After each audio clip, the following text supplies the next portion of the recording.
The Christmas Eve. Bride of the Crown King Hook. Opening. 100 words. On Christmas Eve, a broke waitress accepted a blind date for $300 and walked straight into the mansion of the most feared crime lord on the East Coast. By midnight, bullets tore through the walls. By morning, 3 men were dead on the marble floor, and Lena Carter was holding a gun she didn't know how to fire, standing between Adrian Voss and the men who came to kill him. She had 2 choices: run or stay. If you want to know what she chose, stay with me until the very end. Hit that like button and comment the city you're watching from so I know how far this story travels tonight. Snow came down over Baltimore like somebody upstairs had torn open a pillow and shaken it out. Thick, wet, relentless. The kind of snow that turned the city soft around the edges and made the neon signs bleed color across the slush. Lena Carter pulled her coat tighter around her ribs and watched a bus roll past the diner window, throwing up a gray wave against the curb. The coat was thin. It had been her mother's, and her mother had been a smaller woman. The sleeves rode up past her wrists every time she reached for a coffee pot. "Order up, Carter." She turned. Martin, the line cook, was sliding 2 plates across the pass. Meatloaf special and a club sandwich. His apron was splattered with gravy, and he had that look on his face, the one that said, "Don't stand there thinking, we've got a room full of people waiting." "Got it." "And the 4-top wants refills. The kid's been banging his fork on the table for 10 minutes. "Got it, Martin." "And it's Christmas Eve, so smile or whatever." "Yeah." She grabbed the plates. The diner was called Ruby's, and it sat on the corner of East Pratt in a side street so narrow the garbage trucks had to fold their mirrors to get through. The windows were fogged. Bing Crosby was crooning something about a white Christmas from a speaker that had a buzz in it. A plastic tree sat in the corner next to the jukebox, its lights blinking in a pattern that had given Lena a headache somewhere around her 3rd hour on shift. She dropped the plates at table 6. The man there, bald, heavy, reading a paperback, didn't look up. "Anything else?" "More coffee." "Coming up." She moved to the 4-top. Family, mom, dad, 2 kids, one of them a boy of maybe 6 who was indeed banging a fork against his water glass and watching her with the practiced boredom of a child who knew exactly how much trouble he could get away with. "Buddy, you're going to break that glass." "No, I'm not." "Yeah, you are. And then I got to clean it up, and I'm real tired, so how about you cut me a deal?" The kid stared at her. Then he put the fork down. "Deal," he said. His mother laughed, tired and grateful. "Thank you." "No problem. Refills?" "Please." Lena moved through the rest of her tables the way she always did. Fast, quiet, half a smile for anyone who looked like they needed one. She was 26 years old, and she had been a waitress in one form or another since she was 16, and she had the back and the feet to prove it. By the end of a double, she walked like an old woman. By the end of a double on Christmas Eve, she walked like an old woman who'd been kicked down a flight of stairs. The tips had been lousy all night. Everybody was in a hurry. Everybody had somewhere to be. The only people eating at Ruby's on Christmas Eve were people who didn't have anywhere else to go, and people who didn't have anywhere else to go didn't tip. She understood. She was one of them. Her mother had died in August, 4 months ago, almost to the day. Pancreatic cancer, the kind that came fast and left a daughter with a stack of medical bills taller than she was. Lena had sold the house, sold the car, sold her mother's wedding ring, which had hurt more than any of it, because her mother had worn that ring for 30 years even after the man who gave it to her walked out the door. The father. Lena didn't think about him. She'd trained herself not to, the way some people train themselves not to pick at a scab.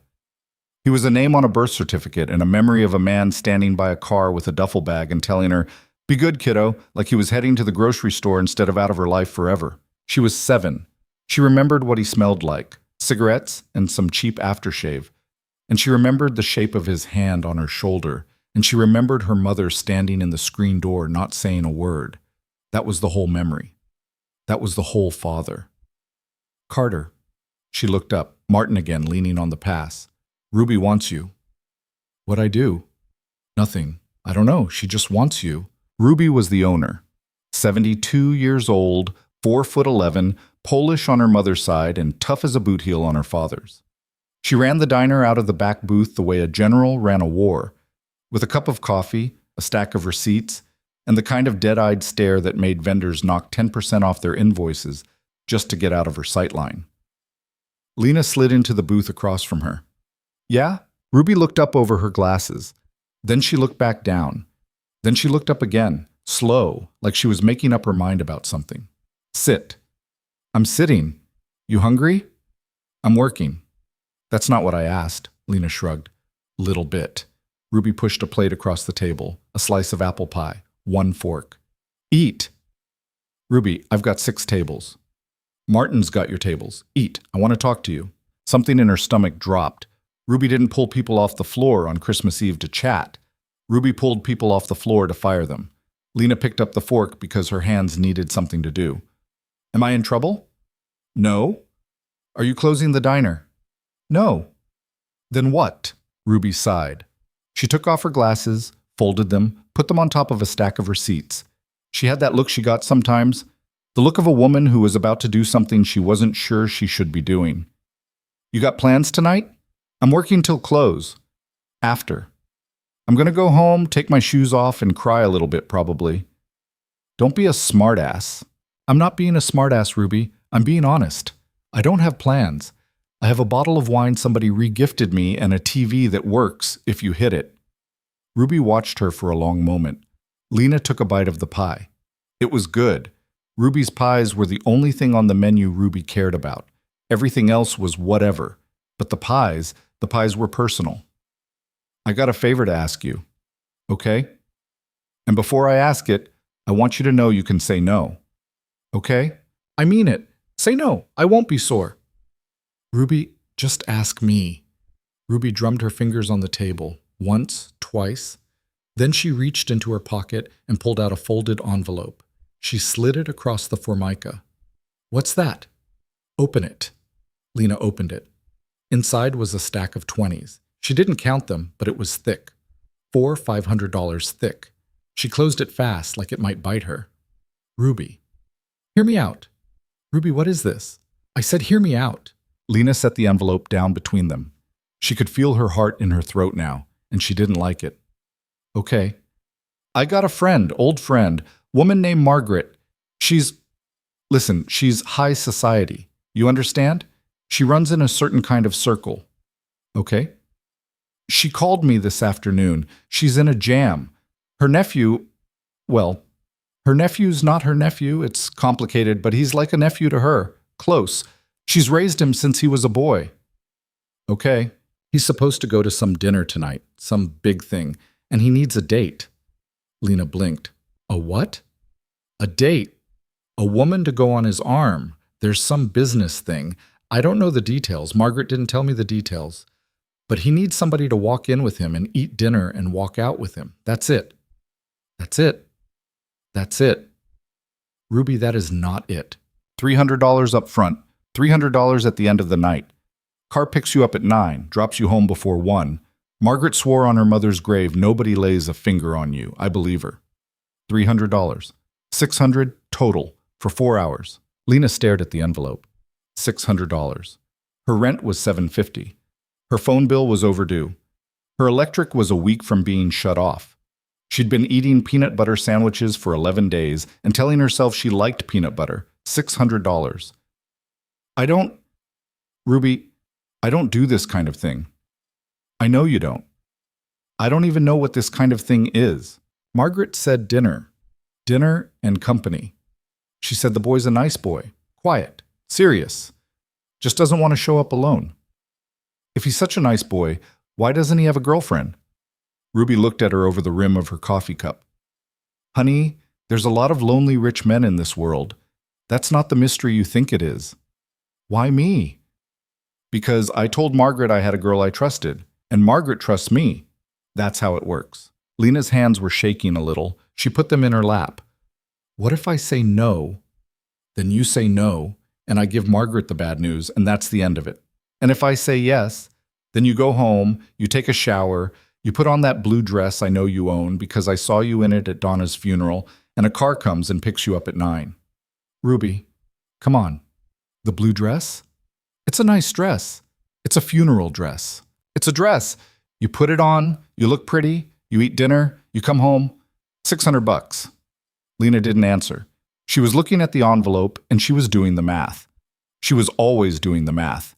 Math was what her life was now. Math was rent minus tips minus the electric minus the ghost of a phone call from a collection agency that kept finding new ways to dial her number even though she'd changed it twice. "What's his name?" she said finally. "Whose?" "The guy." Ruby hesitated. It was a small hesitation, but Lena caught it. "Adrian." "Adrian what?" "Just Adrian, honey. Margaret didn't give me a last name. I don't think they do last names in that world." "What world?"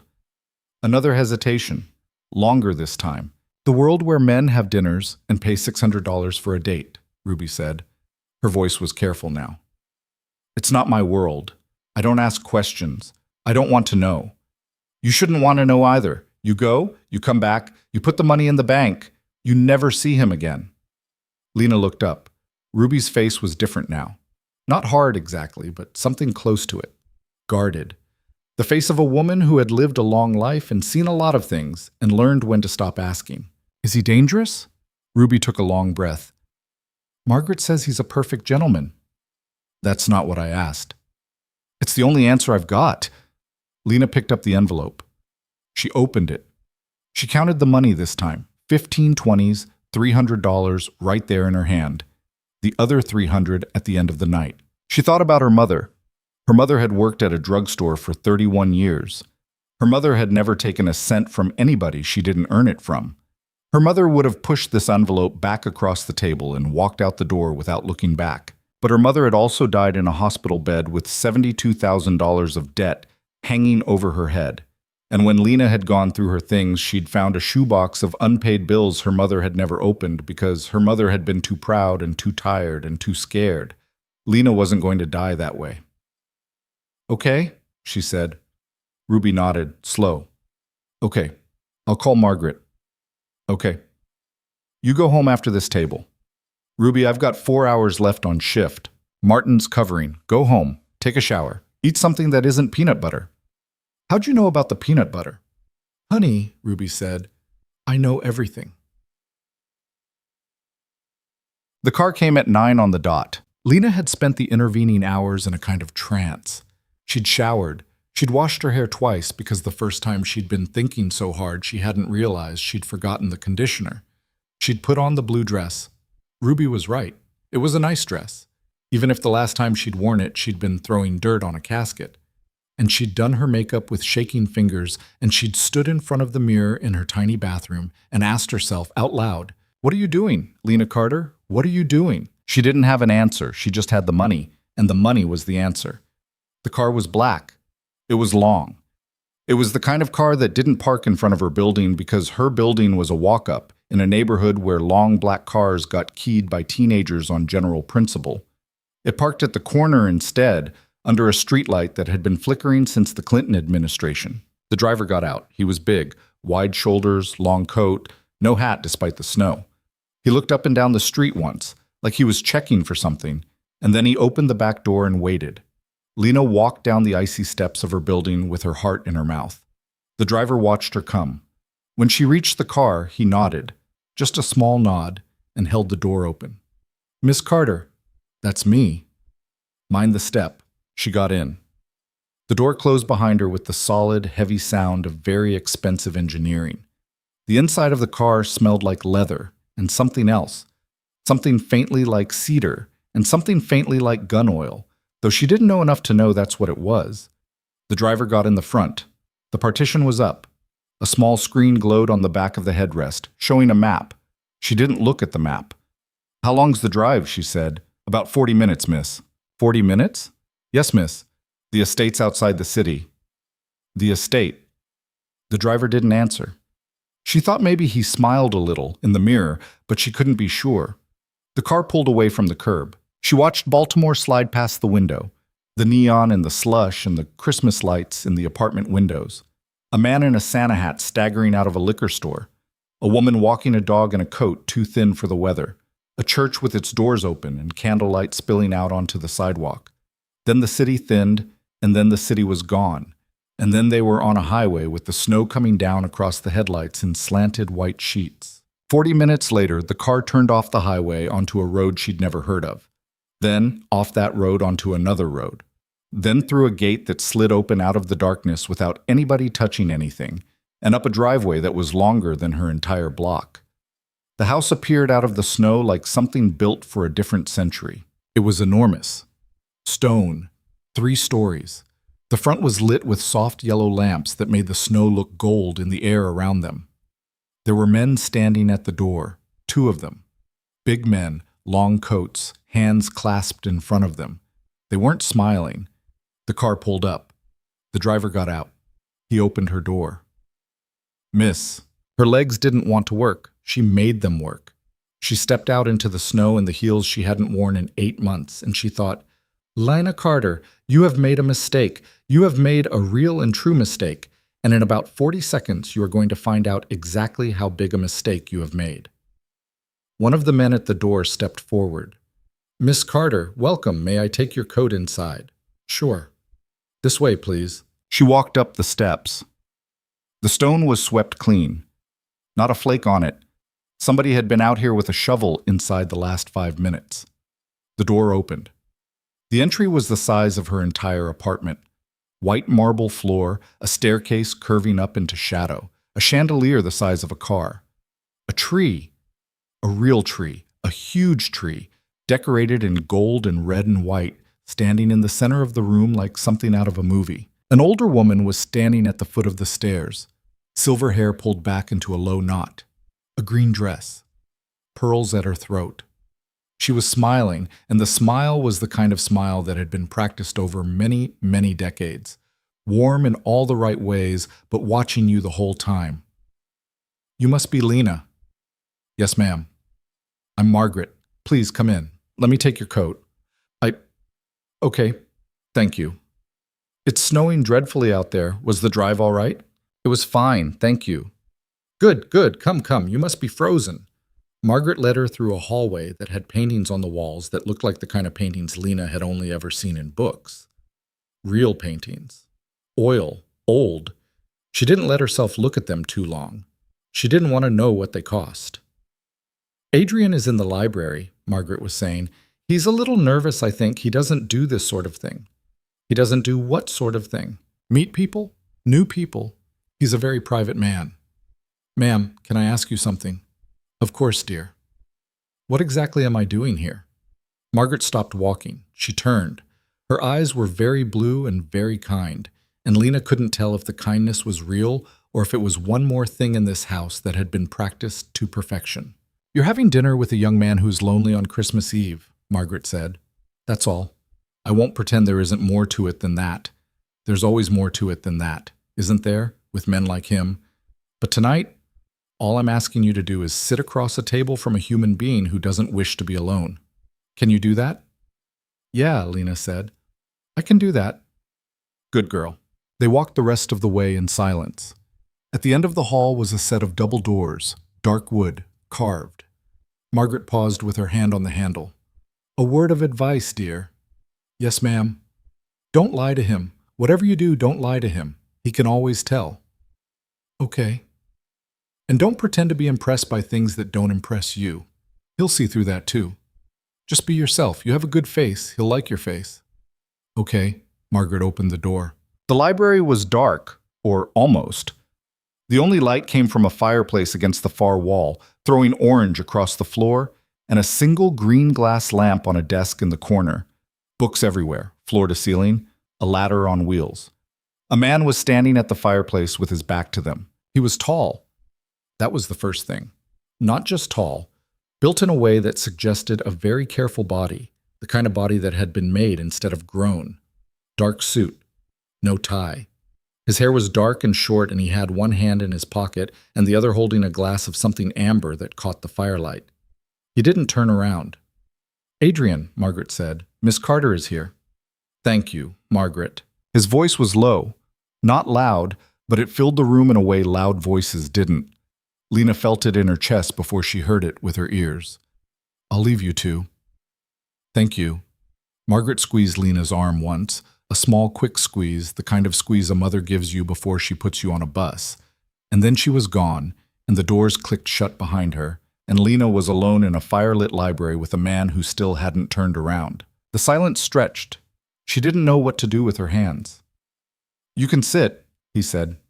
"Okay." There were 2 chairs by the fire. Leather. Deep.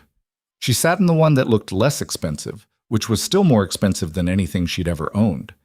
He turned then. Slow. He was younger than she'd expected. Maybe 35. His face was the face of a man who had never in his life been told no. Not cruel, exactly, but certain, the way a mountain is certain. He had a small scar through his left eyebrow. His eyes were gray. Not blue. Gray, like a winter sky right before the bottom falls out. He looked at her for a long moment without speaking. "You're not what I expected," he said finally. "Yeah? What'd you expect?" "I don't know. Somebody older, somebody harder." "I can go back outside and come in again if it helps." His mouth moved. It wasn't quite a smile, but it was the closest thing, and she had the sense that she was one of maybe 3 people in the world who had ever seen it. "That won't be necessary, Miss Carter." "Lena." "Lena." He said it like he was trying it out, tasting the shape of it.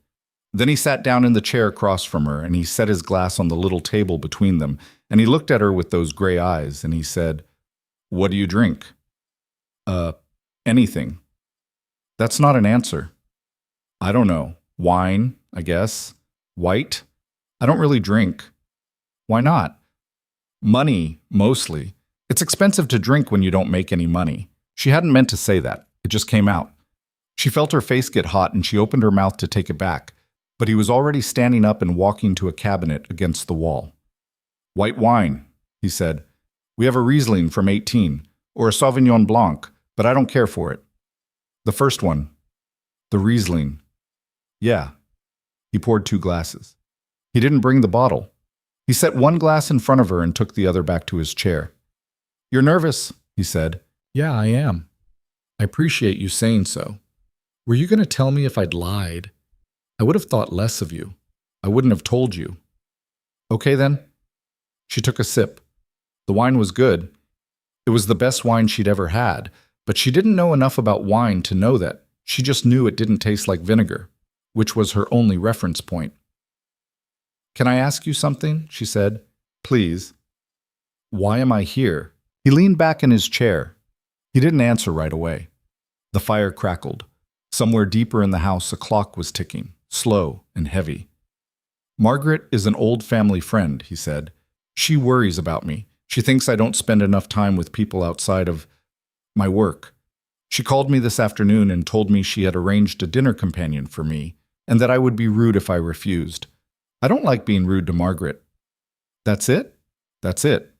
No catch." "There's always a catch, Miss Carter. But the catch isn't yours. It's mine." She didn't know what to do with that. She took another sip of wine. "What do you do?" she said. "For work."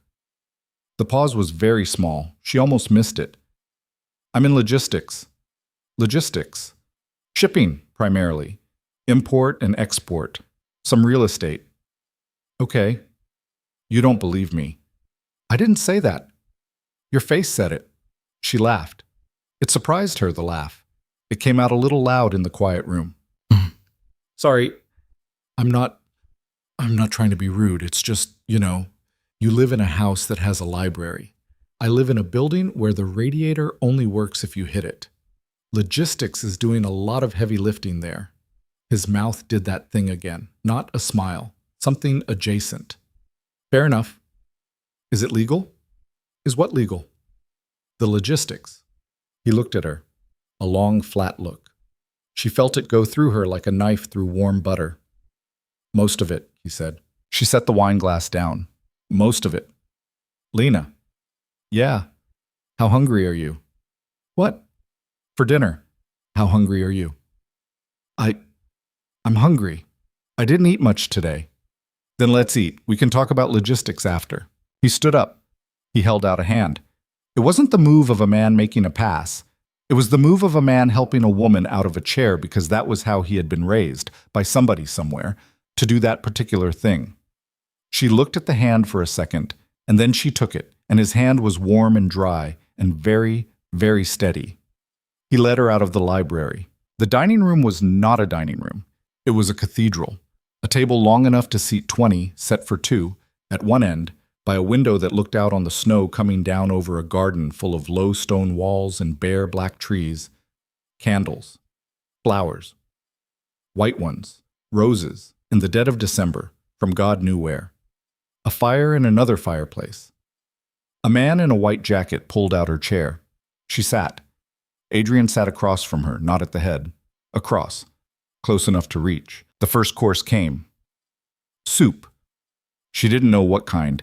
It was orange, and it had a little green leaf floating on top, and it was the best thing she had ever put in her mouth.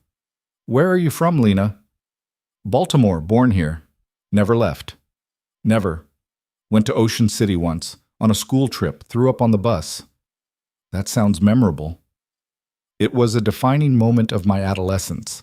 He almost smiled. Second time. She was counting now. What about your family? The spoon stopped halfway to her mouth. Why? It's a normal question, Lena. In a normal house, yeah. Fair. She set the spoon down. My mom died 4 months ago. Pancreatic. My dad left when I was 7. I don't have brothers or sisters. That's my family. She hadn't meant to say it like that either. Flat. Just like that. All at once. But his face didn't move. He didn't do the thing people usually did, the sympathy face, the tilt of the head.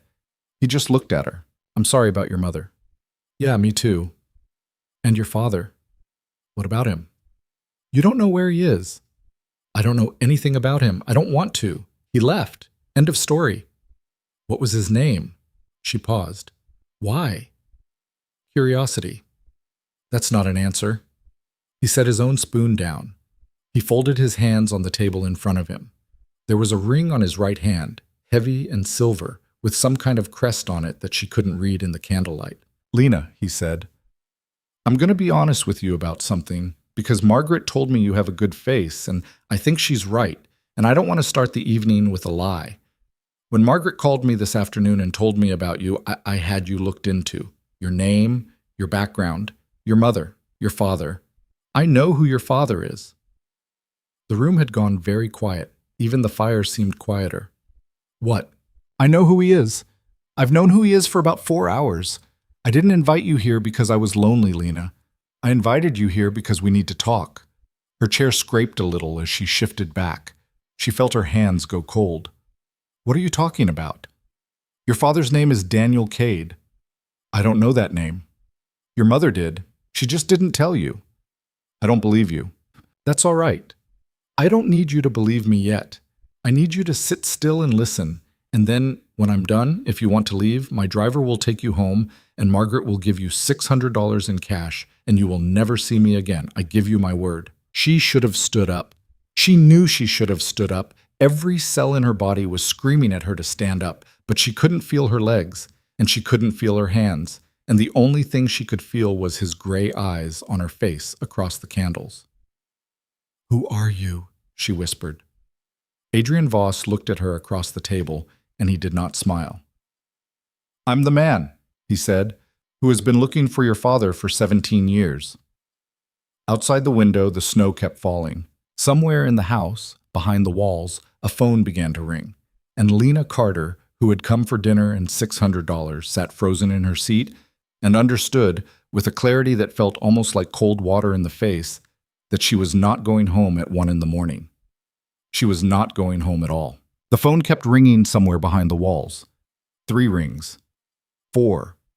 Then it stopped, and the silence that followed felt heavier than the ringing had been. Adrian hadn't looked away from her. He hadn't even blinked, as far as Lena could tell. She had the terrible sense that he was one of those people who could hold a look until you cracked. And she was already cracking. She could feel herself cracking, and she'd only been sitting at this table for maybe 8 minutes. Daniel Cade, she said. Her voice came out thin. That's not... My dad's name was Daniel Carter. Carter was your mother's name. He took her name? He took a lot of names, Lena. Carter was the one he was using the year you were born. He had 3 other driver's licenses in a safe deposit box in Pittsburgh. I've seen them. She shook her head. She didn't know what else to do with her head, so she shook it, slow, side to side, like she could shake the words out of it. No, that's not possible. My mom would have told me. Your mother protected you. My mom was a pharmacy tech. She worked at a Rite Aid for 31 years. She played bingo on Wednesdays. She didn't know criminals. She knew one. She married one. A man in the white jacket came through a door at the end of the room with a silver tray. He took one look at the table, at Adrian's face, at Lena's face, and he turned right back around and walked out. The door swung closed behind him without a sound. Lena set both her palms flat on the table. The wood was cool, real. She needed something real. "I'm gonna go," she said. "All right. I'm gonna get up and I'm gonna walk out of here and I'm gonna take that car home and you're gonna pay me and then I'm never going to think about this again. Okay? If that's what you want." "That's what I want." "All right." She stood up. Her knees held barely. The blue dress was too tight in the chest and she could feel her heart banging against the fabric like a fist on a door. She took 2 steps toward the hallway. She got as far as the edge of the table. "Why are you looking for him?" she said. She didn't turn around when she said it. She stared at the doorway. The doorway led to the hall, and the hall led to the front door, and the front door led to the car, and the car led to her apartment with the radiator she had to hit. All she had to do was keep walking. "Lena, just tell me, then I'll go. Come sit down. Tell me first." Behind her, she heard him move. Not stand up. He shifted, slow, in his chair.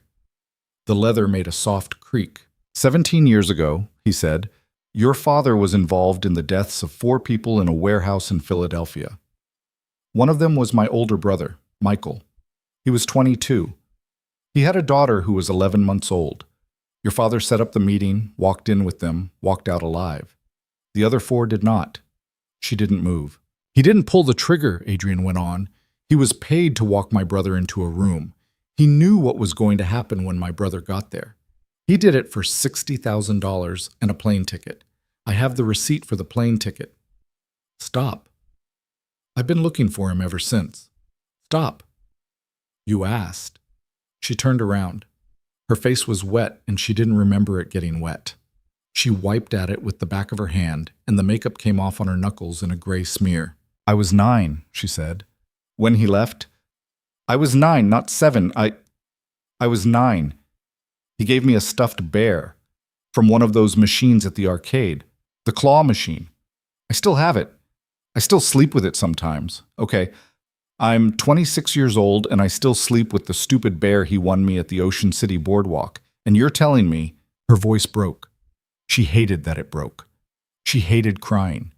She hated this room and this house and this man and his calm gray eyes and his candles and his roses in December.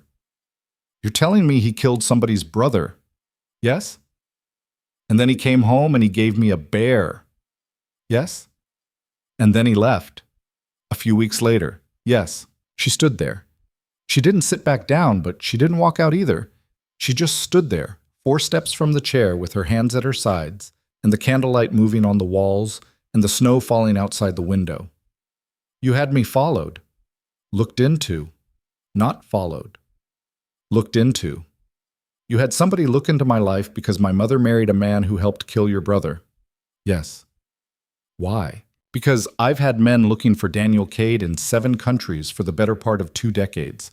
We lost him in Marseille in 2011. We lost him in Buenos Aires in 2016. We never had a lead on the wife or the daughter because he'd scrubbed both of you from every record we could find. A friend of Margaret's runs a diner in Baltimore. She called Margaret this morning to say she had a new waitress whose last name caught her ear.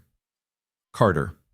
Mother died 4 months ago. Father gone since childhood. Age 26. Get bashki popon t-shirts. Ruby. I don't know her name. Ruby. Probably. Oh my God. Lena. Oh my God. She sat down. Not in the chair. On the chair. On the edge of it, like she might bolt any second. She pressed her hand against her mouth and she stared at him across the candles and the silver and the roses, and she thought, Ruby. Ruby sold me. Margaret didn't know, he said. Margaret doesn't know any of this. Margaret thinks I agreed to meet you because she's been nagging me about my social life for 3 years, and I finally said yes. That part is true, by the way. She has been nagging me. Don't. Don't what? Don't be, don't be charming right now. I'm sorry. Is Ruby? I don't know. She might not have known either. Some of my people make calls. They don't always explain why they're making them. It's possible she took $600 from a stranger and thought she was doing you a favor. And it's possible she didn't. It's possible she didn't. Lena laughed. It wasn't a real laugh. It was the kind of laugh that comes out of a person when the alternative is screaming, Jesus, Jesus. I told her not to tell you my last name. That was me. She followed the instructions she was given. I don't know what she thought she was doing. I genuinely don't. You knew I was coming here. Yes. You knew who my father was before I walked in the door. Yes. And you sat there and you asked me where I was from, like, I wanted to hear you say it. I needed to know what you knew. What I knew? Whether he'd ever contacted you, whether your mother had told you anything, whether you were… He stopped. Whether I was what? A part of it. A part of what? His life. She stared at him. You thought I was working with my father? I had to consider it. I haven't seen that man since I was 9 years old. I know that now. Oh, you know now? Lena. No, I'm glad you know now. I'm real glad you figured it out, Adrian. Glad you cleared me after the soup course. That's real generous of you. She was on her feet again. She didn't remember standing up. Her knee had hit the underside of the table and the wine glass had tipped, and a pool of pale gold was spreading across the white cloth toward the roses. Adrian didn't look at the wine. He looked at her. Sit down, he said. Quiet. I want to go home. Sit down, Lena, please. The please did it, not the word. He'd said the word like somebody who had to think about where it went in the sentence. It was the way his voice moved on the word, like it cost him something. She sat. The man in the white jacket came back in. He saw the wine. He made a small noise in the back of his throat and produced a cloth from somewhere. And without a word, he mopped the cloth and set a new glass down and poured a fresh pour and withdrew, and the whole thing took maybe 11 seconds. Lena watched him do it and thought, these people have cleaned up a lot worse than wine at this table. When he was gone, Adrian spoke again. I'm not going to hurt you. Okay, I need you to hear me when I say that. I'm not going to hurt you. I'm not going to threaten you. I'm not going to touch you. You are not in any danger from me, and you are not in any danger from anyone in this house. Do you understand? I understand the words. That's enough for now. What am I doing here, Adrian? He took a long breath. He reached for his wine, and then he didn't pick it up. He just rested his fingers against the base of the glass. Your father is alive, he said. Until this morning, I wasn't entirely sure. I'd had conflicting reports for about 18 months. One of my people in Dallas had him dead of a heart attack in a motel in 2023. Another of my people in Prague had him buying a house in a little village outside Brno 8 months ago. I couldn't reconcile the reports. Okay. 4 days ago, a man who owes me a great deal of money contacted me. He lives in a building in New Jersey. He told me that in the last 6 months, a man matching Daniel Cade's description has visited that building 3 times. The man is looking for a woman, a daughter. He has been asking around. Her stomach turned over. No. Yes. No, he… Why would he… I don't know. He left. I don't know, Lena. I don't know his reasons. I don't know if he's dying or broke or scared or guilty. I don't know if he wants money or forgiveness or something else. What I know is that he is looking for you, and if he is looking for you, he will find you. And when he finds you, other people will find you too. Because he has not been alone in this world for the past 17 years. He has been running from people who are not as patient as I am. People like who? People who do not care whether you helped him or not. Oh, yes. Oh my God. Do you understand now why Ruby's call was important to me? She didn't answer. She was looking at the napkin in her lap. She had been twisting it in her hands without realizing it. It was a knot now, small and hard, like something you'd pull out of a drain. You brought me here to protect me, she said. I brought you here to talk to you. What happens after we talk is up to you. That's not true. You said it yourself. He's coming. They're coming. I can't go back to my apartment tonight. No, you can't. So this isn't a choice. It's always a choice, Lena. The choices are just ugly. She laughed again, that same not laugh. So what are my choices? He held up one finger. 1. You leave tonight. My driver takes you to a hotel. Not your apartment, a hotel. And in the morning, I will have a woman named Inez take you to a bus station, and you will take a bus to a city I will name. And when you arrive there, you will be met by people I trust, and they will set you up in a new life under a new name. I will pay for everything. You will never see me again, and in 3 or 4 years, when this is resolved, you will be free to do whatever you wish with whatever money you have saved. That's option 1. He held up a second finger. 2. You stay here. Tonight, tomorrow, as long as it takes. Nobody gets to you in this house. Nobody has ever gotten to anyone in this house. When your father surfaces, and he will surface soon, we will handle it. Together. You will see things you do not want to see. You will learn things you do not want to know. But you will be at the end of it alive, and you will be at the end of it free. And option 3. There is no option 3. There's always an option 3. Not tonight. She sat with it. The fire popped. A log shifted somewhere and sent up a small flare of orange, and in the window she could see her reflection, pale and small, with her mascara running under her eyes in 2 dark lines. She looked like somebody else. She looked like a woman in a movie who didn't know her own story yet. Why are you telling me all this? Because I need your cooperation, and I'm not going to get it by lying to you. No, that's the official answer. Why are you really telling me all this? He was quiet for a long moment. Because when you walked in here, he said, you looked at me like you were afraid of me, and you looked at me like you weren't. And I've met a lot of people in my life, Lena, and I can count on one hand the ones who've looked at me the second way. I don't know what that means. Neither do I, yet. She looked down at her lap. She couldn't look at him. The napkin in her hands was so twisted it had started to tear along the hem.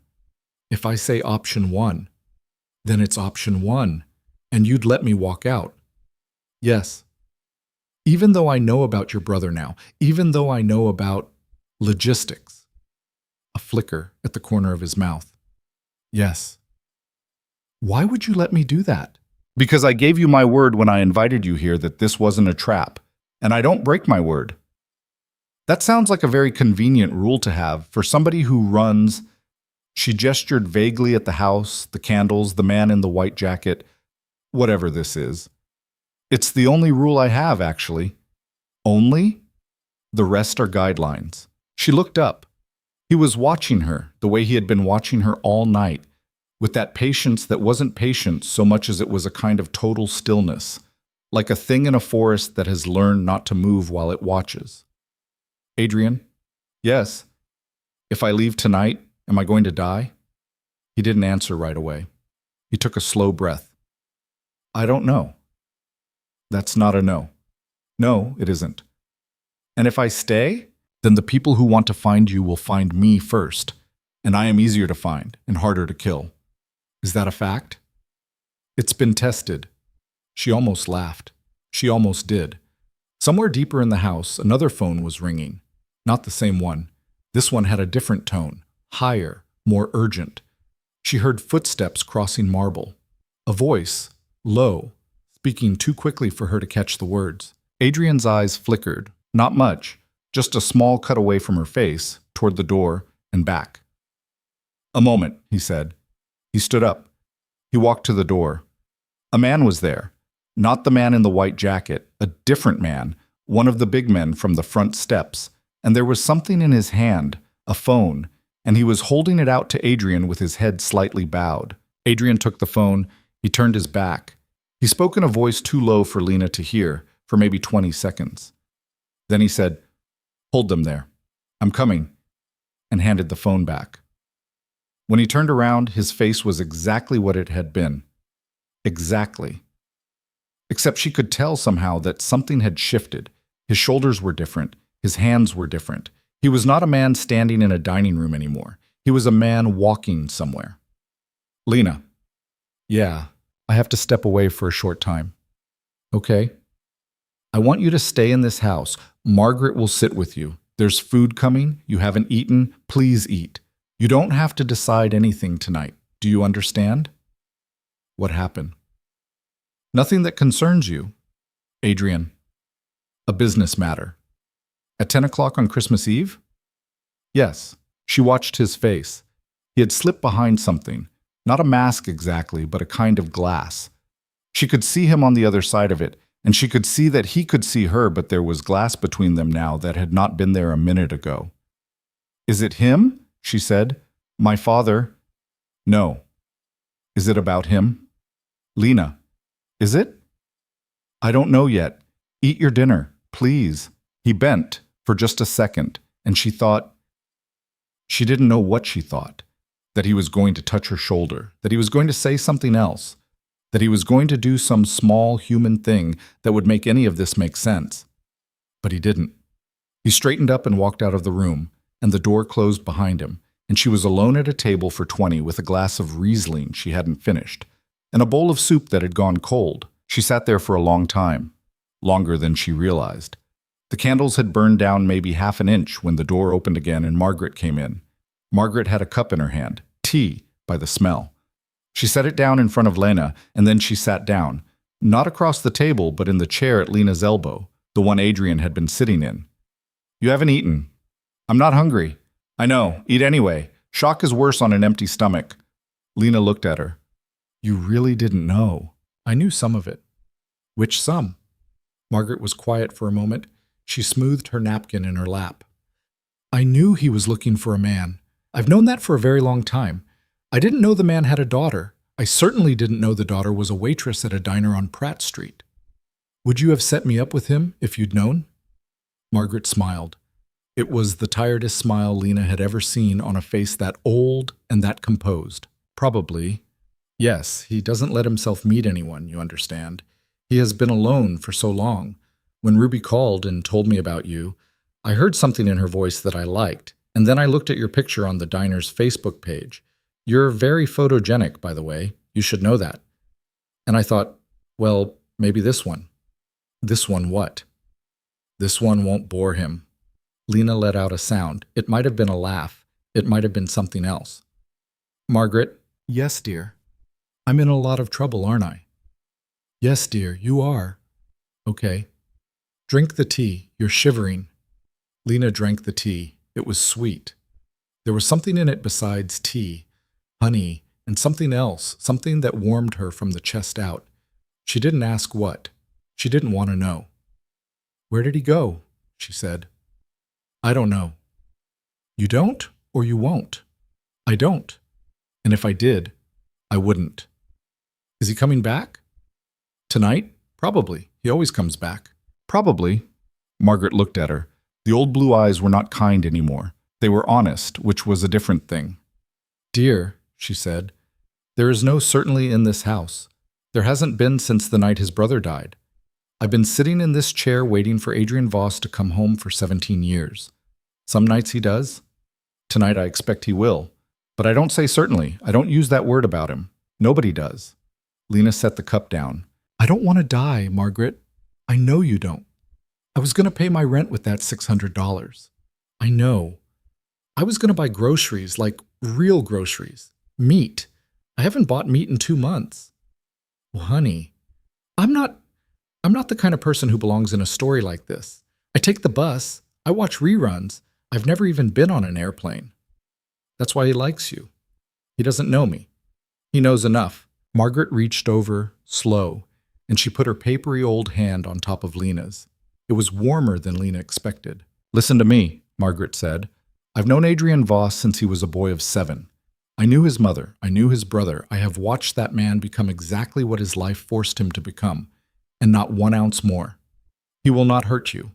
He will lie to you about small things because he has to, but he will not lie to you about the things that matter. And he will, if you ask him, let you walk out that door tonight, and he will never come looking for you. But if you walk out that door tonight, you will be walking into a world that you now understand better than you did this morning, and you will be walking into it alone. And the people who want to hurt your father don't care whether you've ever met him. Do you understand? Yes. So the question isn't whether you trust Adrian. The question is which danger you prefer, the one you can see or the one you can't. Lena sat with that. Outside, the snow was coming harder now, coming sideways in the wind, blowing against the tall window in small white bursts. The garden was gone. You couldn't see the stone walls anymore. You couldn't see anything but white. "He's going to see my father," she said. "I expect so. Tonight. Perhaps. Is he going to kill him?" Margaret didn't answer. She squeezed Lena's hand once, and then she let go, and she picked up her own teacup and took a long sip. "Eat your dinner, Lena." "I'm not—" "Eat your dinner. I'll sit with you until he comes back." She ate. She didn't know how she ate, but she ate. The cold soup, which a young woman came in and replaced with warm soup, and then a piece of fish with a sauce she couldn't identify, and then a little dish of something cold and sweet. She ate without tasting, and Margaret sat beside her and talked about small things, nothing things. The weather, a dog she used to have, a trip she'd taken to Santa Fe in the 70s. Lena was grateful for it. She held on to Margaret's voice like a rope. 2 hours passed. It might have been longer. At some point the fire burned low and one of the men came in and built it back up. At some point, Lena went to the bathroom and washed the mascara off her face in a sink that was made of marble and had gold taps. And when she came back, Margaret was asleep in her chair with her chin on her chest, breathing softly, like a child. Lena didn't wake her. She sat down in the chair Adrian had been in.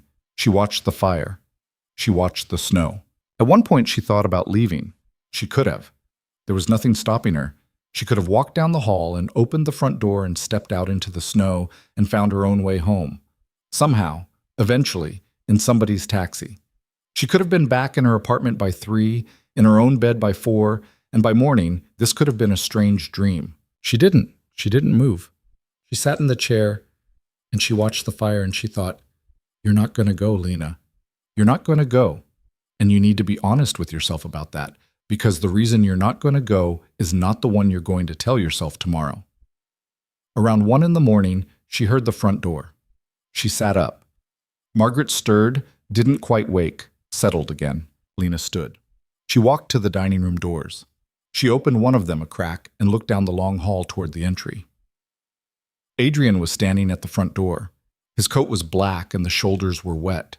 There was snow in his hair. One of his hands was wrapped in a handkerchief, and the handkerchief was red.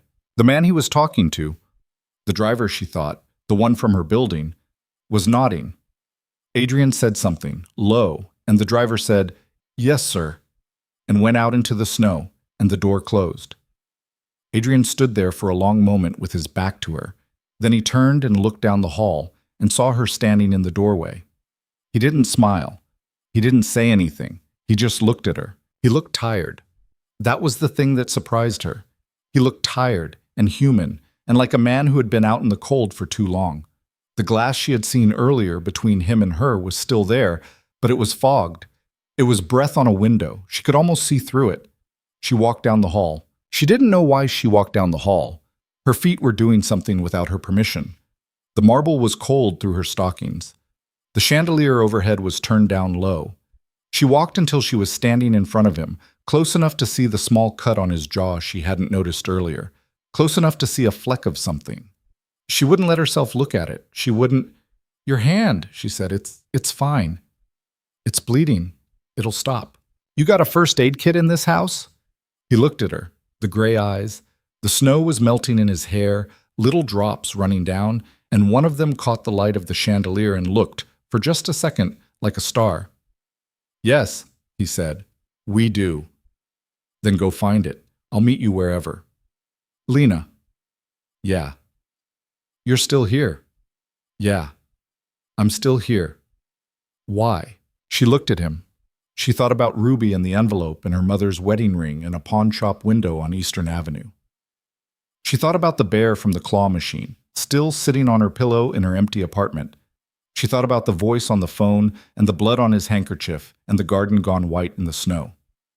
"I'll tell you when I know," she said. He held her eyes for a long moment. Then for the third time that night, and it was different this time. It was smaller and it was realer and it hurt, a little, to see. His mouth moved. Not quite a smile. "All right." He turned and walked down another hall, away from the dining room. After a second, Lena followed him. The marble was very cold and the house was very quiet, and somewhere far away in some other wing, She could hear a clock striking the hour, slow and heavy, one long note after another, marking the end of Christmas Eve, marking the start of something she didn't have a name for yet. She followed him into the dark. The hallway he led her down was narrower than the others. The lights were low, the wood on the walls darker, older. Somewhere along the way, the marble ended and gave way to a long runner of dark red carpet that swallowed the sound of her footsteps. She kept 3 steps behind him. She didn't know why 3 steps. It just felt like the right distance, the distance of a person who hadn't decided yet whether she was following or trailing. He opened a door at the end of the hall. A small sitting room. A couch, 2 chairs, a low table.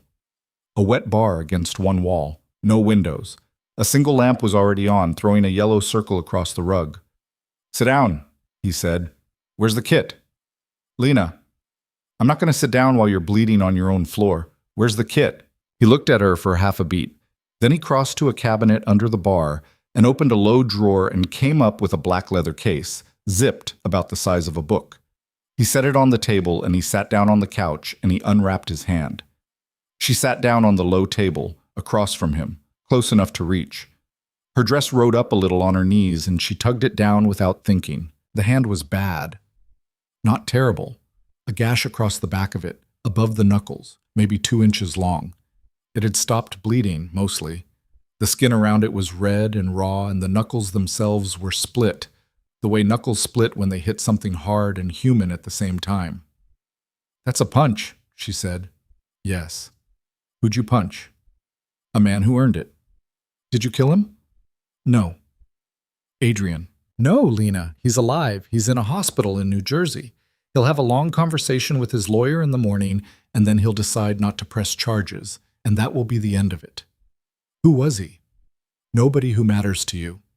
She unzipped the kit. Gauze, alcohol wipes, antibiotic ointment, butterfly closures. Somebody had restocked this kit recently. Somebody had restocked it very recently. She tried not to think about what that meant. "This is going to sting," she said. "I know." She tore open a wipe and took his hand. His hand was heavy. It was also very warm. She had expected somehow for his hand to be cold, the way his eyes were cold, the way his voice was cold. But his hand was warm like a normal man's, and there was a callus along the edge of his palm from something, maybe from gripping something for a long time, and she felt all of this register in her body in a way she didn't want it to. She wiped the cut. He didn't flinch. "You're supposed to flinch," she said. "Am I?" "Most people flinch. I'm not most people." "You got that right." She wiped again. This time the alcohol found something raw, and she felt his hand tighten just a little under her fingers. She pretended not to notice.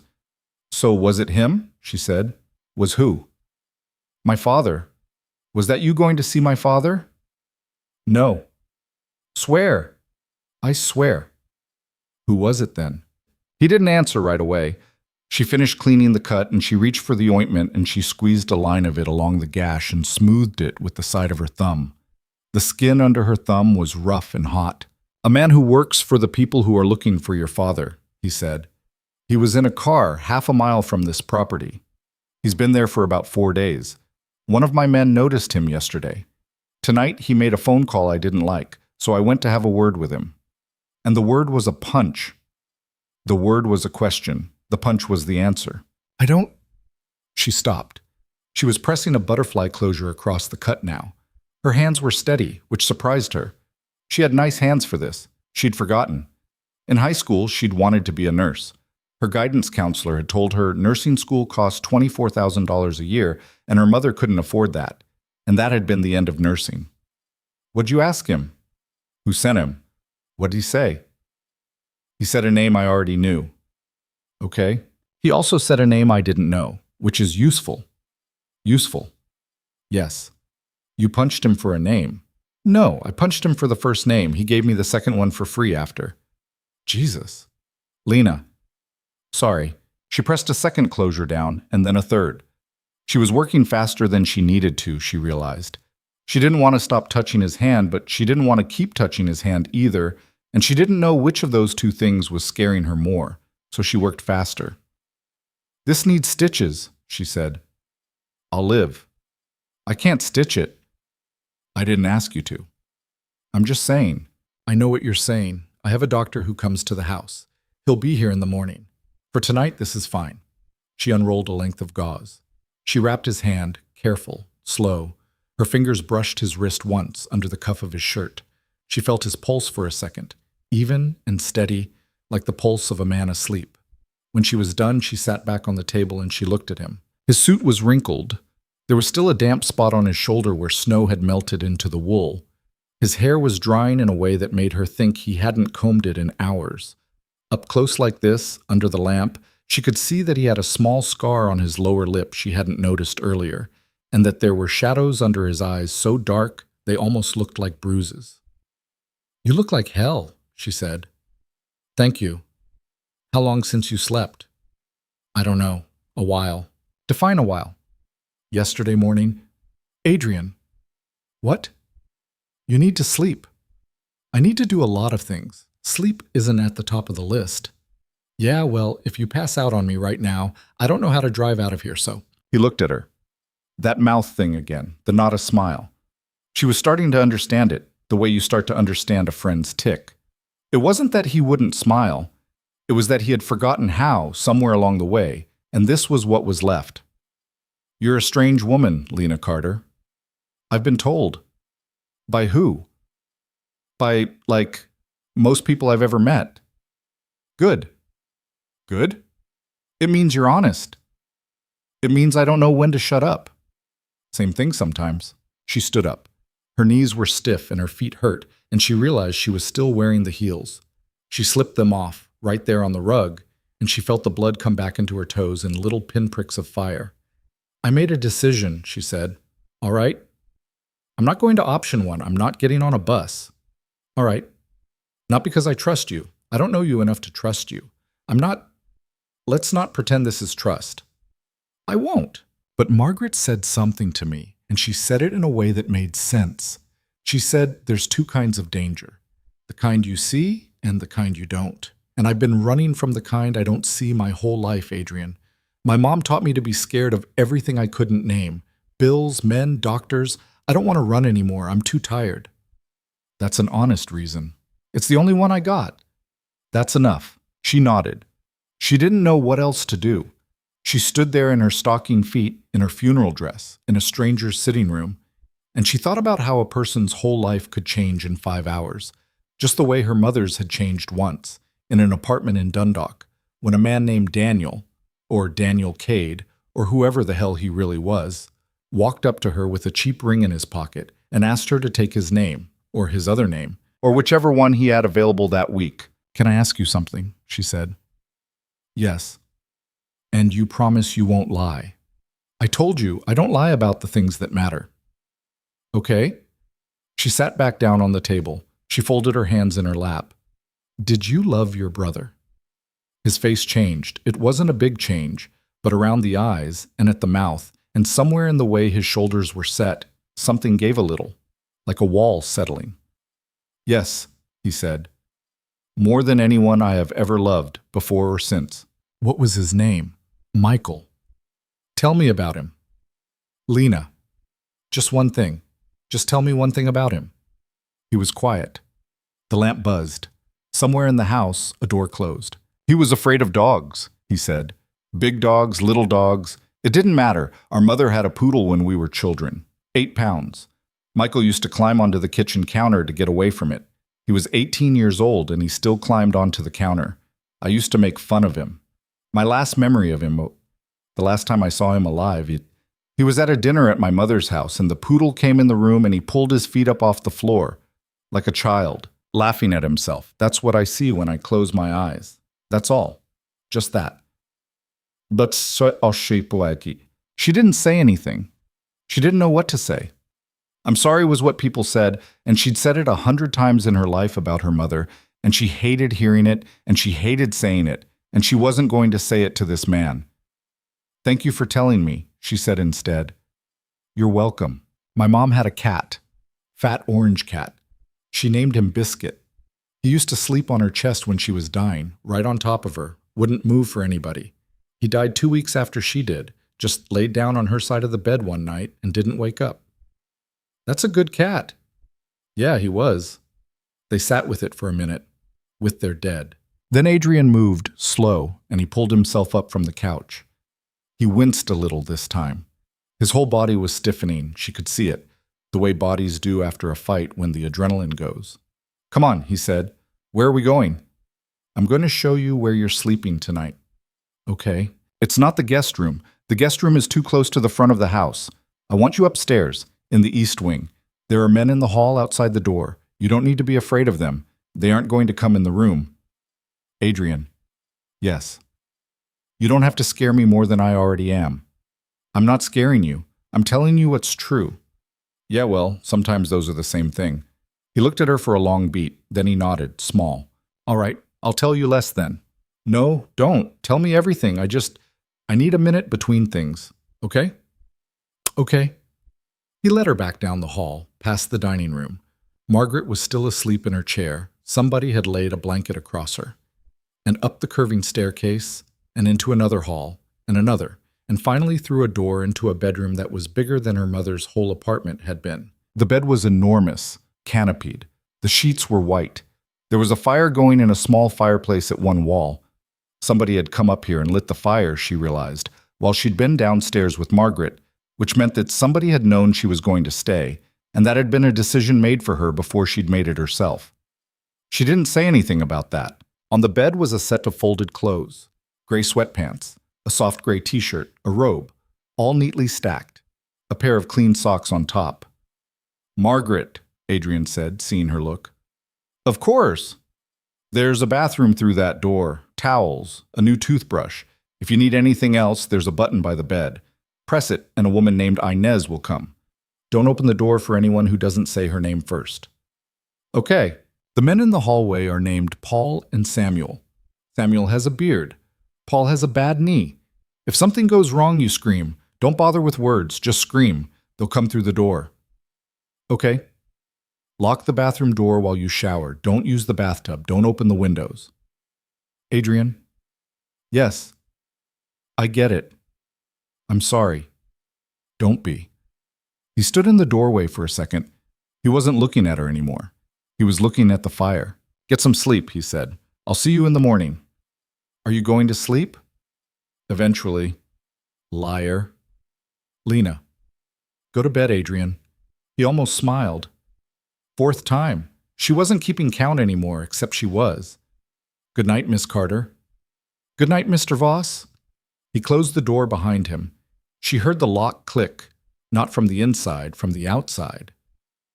A small, precise click. He had locked her in. She stood very still in the middle of the room. She thought, for a moment, that she should be afraid. She waited to be afraid. The fear didn't come. What came instead was the exhaustion. It hit her all at once, the way it always did when she came off a long shift at the diner. A wall of heavy, like somebody had draped a wet blanket over her shoulders. She sat down on the edge of the bed. The bed was so soft it felt like sitting down onto a cloud. She didn't cry. She thought she might, because it seemed like the kind of night you cry at the end of. But she didn't. She just sat there and looked at the fire, and she thought, okay, Lena, okay. You're here now. Let's see what tomorrow does. She got up. She walked into the bathroom. The bathroom had heated floors and a mirror as tall as a door. There was a little basket on the counter with, among other things, a new toothbrush in its little box and a small bottle of the kind of face cream that had a dollar sign in front of the price when you saw it in a magazine. She washed her face. She took off her dress. She folded it because it was her mother's sister's dress, and she had always folded this dress. She put on the sweatpants and the t-shirt. They fit. They fit well enough that she realized, as she was pulling the shirt down over her ribs, that Margaret had guessed her size with the precision of a woman who had spent many decades guessing the sizes of women who had found themselves suddenly and without warning in her house. She got into the bed. The sheets were cold, and then they were warm. She turned off the lamp. The room went dark except for the fire. She thought she would lie awake. She thought she would stare at the canopy all night. She thought her brain would run laps around Daniel Cade and Ruby and the envelope and the blood on Adrian's handkerchief and the name Michael, and she would still be running laps when the sun came up. She was asleep in 90 seconds. She slept like a stone. She woke up to a knock. The light in the room had changed. It was gray and flat, and it came from the window, which meant it was morning, which meant she had slept through the night in a stranger's mansion on Christmas Day. The fire had burned down to coals. Her mouth tasted like old wine. "Miss Carter," a woman's voice. Through the door. "Yeah." "My name is Inez. Mr. Voss asked me to bring you breakfast. May I come in?" "Yeah, yes. 1 second." She got out of the bed. She pulled the robe on over the t-shirt. She ran her fingers through her hair and probably made it worse.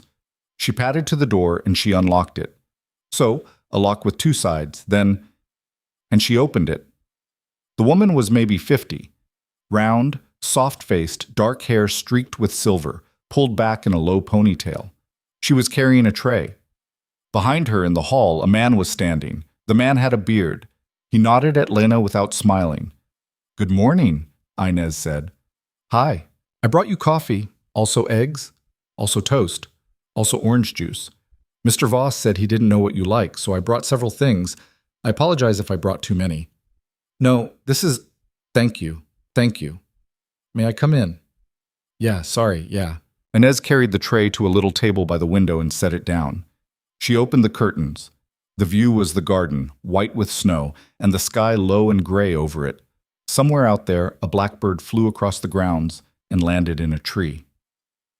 "Mr. Voss would like to see you at 10 o'clock, Inez said. "In his study. He says please take your time. He says eat first. He says there is no rush." "Okay. Do you need clothes?" "I can bring clothes. I have a dress. I came in a dress." "The dress is lovely, but for the day a sweater might be more comfortable. I have several. I can bring a selection." "You don't have to, Miss Carter." "Yeah. It is my pleasure to bring you a selection." There was something about the way she said it that stopped the argument in Lena's throat. Inez wasn't a maid, Lena realized. She wasn't exactly a housekeeper either. She was something else. Something Lena didn't have a word for. A woman who ran a piece of this house, who had been running it for a long time, and who was not going to be told by anybody that it was too much trouble to bring a sweater. "Thank you," Lena said. "You're welcome." Inez left. The bearded man, Samuel, she remembered, the one with the beard was Samuel, moved his weight from one foot to the other and stayed in the hall. Lena ate. She ate like a woman who hadn't eaten in a week. She drank the coffee and then she drank the orange juice, which was fresh, which she had only ever had once in her life. At a hotel her high school friend's family had taken her to on a weekend trip to Hershey. The eggs were scrambled with something in them. The toast was buttered. Everything was hot. Inez came back with the clothes. A gray cashmere sweater, soft jeans, wool socks, a pair of leather slippers. She set them on the chair and she said, "At 10, Miss Carter." And she left. And Lena showered, fast, without opening the bathroom window as instructed. She actually laughed a little in the shower, thinking about how she was following his instructions like a good girl. And she dressed, and she combed her hair, and at 2 minutes to 10, Samuel knocked on the door. "Mr. Voss is waiting in his study, ma'am. I'll walk you there." "Okay." He walked her down the hall. He didn't speak. He was bigger than he looked at a distance, which was already pretty big. The hall was longer in the daylight than it had seemed at night.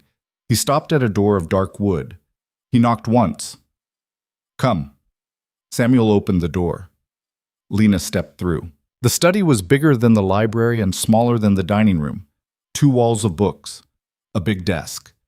2 leather chairs in front of the desk and one behind it. A fireplace. Cold. A painting on the wall over the fireplace. Old, of a boat on a gray sea. Adrian was behind the desk. He was wearing a fresh shirt, white, the sleeves rolled up. The bandage on his hand was white and clean. His eyes were still tired, but he had shaved, and his hair was combed, and if you didn't know where to look, you would not have seen that he had been out in the snow hitting a man in the mouth 7 hours earlier. Another man was sitting in one of the leather chairs. Older than Adrian, 50s probably. Gray at the temples, thin, a face like a blade. He wore a dark suit without a tie, and he had a file folder open across his knees. "Lena," Adrian said. "Come in. Close the door." She closed the door. "This is Petrov. He works for me. He's my, I suppose the American word is consigliere, but that's from a movie, not from life. He advises me." Petrov stood. He offered a hand. His hand was dry and cool. "Miss Carter." "Hi." "A pleasure." "Uh-huh." She sat in the other leather chair. She kept her knees together. She set her hands in her lap and she looked at Adrian across the desk, and she said, "What's happened?" Adrian and Petrov exchanged a glance. It was a short glance, the kind that passed between two men who had been working together a long time. "Your father called this house at 6 this morning," Adrian said. She went still. "He asked to speak to you." How did he knows you're here." "How?" "I don't know yet. I will. I'm working on it." "What did he say?" "I didn't take the call. Petrov did. Petrov told him you were asleep." She looked at Petrov. Petrov inclined his head slightly. "What else did he say?" "He said," Petrov said, in a voice that was flat and careful and had a small accent that she couldn't quite place, that he would like to meet with his daughter at her earliest convenience. He said he has something important to tell her. He said he has waited a long time to say it." "What is it?" "He declined to say." "He wants to meet me." "Yes." "Where?" "He suggested a place. We've declined the place. We'll propose another." "Why'd you decline the place?" Petrov looked at Adrian. "Because the place he suggested," Adrian said quietly, "is a restaurant in Philadelphia that belongs to a man who had my brother killed. He isn't proposing a reunion, Lena. He's proposing a trade." The blood went out of her face. She felt it go, like something tipping down a drain. "A trade?" "Yes. He wants to give me to somebody." "That's what it looks like." "Why?" "I don't know. Probably to save his own life. Probably because the people he ran with 17 years ago have finally caught up to him, and his only card left to play is the daughter of the woman he abandoned. That's my guess." Petrov's guess is similar. She laughed. It came out like a cough. "My dad." "Yes." "My dad wants to sell me." "Yes." "To a guy who killed your brother." "Yes." "On Christmas." "It is Christmas, yes." She sat with it. She didn't cry this time either. She was going to run out of things to cry about, she realized, at this rate. She was going to become a woman who had used up all her tears by the age of 26. "What are you going to do?" Adrian folded his bandaged hand over his other hand on the desk. "I'm going to meet him," he said. "You?" "Yes." "Not me." "No." "He's asking for me." "Yes." "He doesn't know you." "No." "So he's going to show up, and you're going to be there instead." "Yes." "And then what?" Adrian looked at her across the desk. His gray eyes were tired and flat, and there was nothing in them that looked like anger, exactly. It was colder than anger. It was older than anger. "Then," he said, "we'll see what he has to say for himself." She looked at him a long time. "You're not going to kill him." "I didn't say that." "Adrian." "Lena, I'm not going to lie to you. You asked me not to lie to you. I won't promise what I can't promise. He's my father. He walked away from you when you were 9 years old, and he spent 17 years not once picking up a phone, and the first time he contacts you is to sell you to a murderer. But all right, yes, he's your father." She flinched. "Sorry," he said immediately.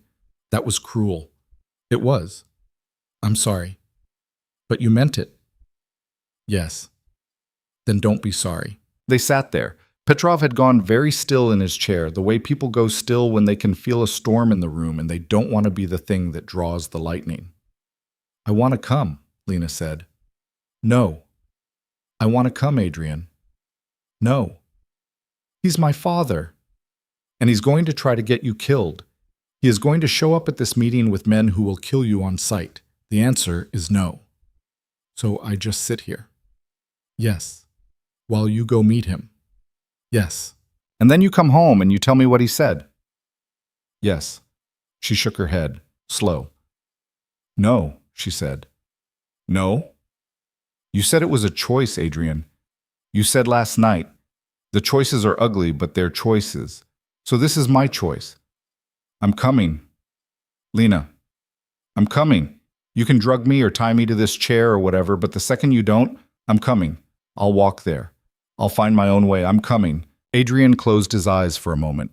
It was the first time she had seen him do that. He closed them and he took a breath, a long one, and when he opened them again, he was looking at Petrov, not her. "Petrov." Sir? What do you think? I think, Petrov said, measured, that if she stays here and something goes wrong at the meet, then we are telling her after the fact what her father said. And she will spend the rest of her life wondering whether we told her the truth. That is not ideal. And if she comes? If she comes, there are many ways it can go wrong, but it is possible, if she is very careful and we are very careful, for her to be present without being seen, in a car, with Samuel, at distance. You think that's wise? I think it is less unwise than the alternative, sir. Adrian looked at him for a long moment. Then he looked at Lena. You'll do exactly what I tell you to do. Yes. You won't get out of the car, not for anything. Okay. You won't say a word, not a word. Okay. If something starts to happen, Samuel takes you out of there. I don't care if I'm bleeding on the ground, Lena. Samuel takes you out. That's the deal. Okay. Say it. Samuel takes me out, even if you're bleeding, I know. He looked at her for one more beat, then he nodded, once, small. The meet is tonight, he said, 8 o'clock. A parking lot in South Philadelphia. We have until then to get you ready. Ready how? Adrian stood up. He picked up a small black case from beside his desk and set it on the wood in front of her. He opened it. Inside on gray foam was a small handgun. Ready, he said. Like that. Lena stared down at the gun. She didn't reach for it. She didn't want to touch it. She had never in her life touched a gun. Her mother had hated guns. Her mother had crossed the street to avoid a police officer if the officer had a gun on his hip, which was why her mother had done a lot of crossing streets. Adrian, I know. I know, Lena. You're not going to shoot anyone. This is for if everything else has already gone wrong. This is the very last thing. Do you understand? No. That's honest. That's fair. Let me rephrase. You don't have to understand. You have to listen. Can you listen? She looked up at him. Yeah, she said, small. I can listen. Good. He came around the desk. He sat down in the chair next to her. Not Petrov's chair. Petrov had quietly stood and moved somehow without her noticing. Adrian was close enough that she could smell the soap he had used that morning. Something clean and faint, like pine in cold air. He picked the gun up. He didn't point it anywhere. He held it flat in his hand the way you would hold a bird with a broken wing. The safety's here, he said. This little switch. Up is on, down is off. Right now it's on. Don't touch it unless I tell you to. Okay? This is the grip. This is the trigger. This is the magazine release. But you won't need that today. Okay. If, and only if, I am not coming back, and Samuel is not coming back, and a man you do not know comes to the window of that car, you take this off safety. You point it at his chest, and you pull the trigger until it stops making noise. Do you understand? Do you understand, Lena? She stared at him, at the gun in his hand, at the bandage over his knuckles, at the gray eyes that were not cold now. Not really. They were something else. They were the eyes of a man asking her very quietly to try to live through the end of the day. Yes, she said. Outside, somewhere far down in the white garden, a bell was ringing. A real bell, not a phone, slow and heavy. It was Christmas Day and the bell was marking the hour, and Lena Carter sat in a dead man's chair in a dead man's study and learned for the first time in her life how to hold a gun. They drove into Philadelphia in 3 cars. Lena rode in the second one. Samuel was driving. The car was black and heavy, and the windows were tinted so dark that the streetlights, when they came, only ghosted through in little smears of orange. The heater was on low. Her feet were cold anyway. She had the gun in a small holster strapped to her thigh, under the jeans, and she could feel it there with every breath, a hard foreign shape pressing against the muscle of her leg. Petrov was in the passenger seat. He hadn't spoken since they'd left the house. Every few minutes his phone would vibrate and he would glance at it and say, in that same measured voice, "We are still clear." And Samuel would grunt and the car would keep moving. Adrian was in the first car, ahead of them. She could see the brake lights of it through the windshield, 2 small red dots in the snow, appearing and disappearing as the road curved. The third car was somewhere behind. She hadn't seen it since they'd merged onto the interstate. Petrov said it was there. "Miss Carter," Petrov said without turning his head. "Yeah. When we arrive, we will park on the south side of the lot. You will not see your father directly. You will see the back of a building. You will hear things over the radio we have left in the front car. Do not speak during those transmissions, even if you wish to, especially if you wish to. Do you understand? I understand. The radio is a one-way channel for us. We hear, they do not. If you speak, you will only be speaking to us. But I ask you not to speak anyway. Why? Because if you speak, Samuel and I will be listening to you. We need to be listening to them. Okay. Very good. She looked out the window. The highway was almost empty. It was Christmas night, and the cars that were out were mostly trucks, long haul, running freight through the dark. Every so often, one would pass them in the other lane, and its headlights would sweep across the inside of the car. And for a moment, Samuel's face would be lit, big, flat, eyes forward, beard dark against his jaw. And then the light would be gone, and he would be a shape again. Samuel. Ma'am. How long have you worked for him? Long time, ma'am. How long is a long time? Samuel was quiet for a moment. I started when Michael was still alive. Oh. Yes, ma'am. Were you there? When? No, ma'am. I was not. Do you wish you had been? A longer silence. The truck that passed them was a semi, loud, its horn faint and disappearing down the road. Every day, ma'am, Samuel said. Every day for 17 years. She didn't say anything after that. She pressed her forehead to the cool glass of the window, and she watched the snow, and she thought about the fact that she was sitting in a car with two men who would die for Adrian Voss and not blink, and about how that kind of loyalty did not come from a man who had only ever been a monster. It came from somewhere else. It came from something she didn't understand yet. At 10 of 8, the first car slowed. They were in a part of South Philadelphia she didn't know. Warehouses, a bus depot shut down for the night, a Chinese restaurant with its windows dark, an empty parking lot the size of a football field, lit by 4 tall sodium lamps, one of which was broken. Snow was piled at the edges in long gray drifts from whatever plow had come through 2 days before. Samuel turned. He pulled the car into a narrow alley between 2 brick buildings on the south side of the lot. He killed the lights. He killed the engine. The lot spread out in front of them, bright under the 3 working lamps, empty except for Adrian's car, which had parked in the middle of it, dead center, nose pointed toward the mouth of the lot. The driver's side door opened. Adrian got out. He was wearing a black wool coat, long, unbuttoned, no gloves.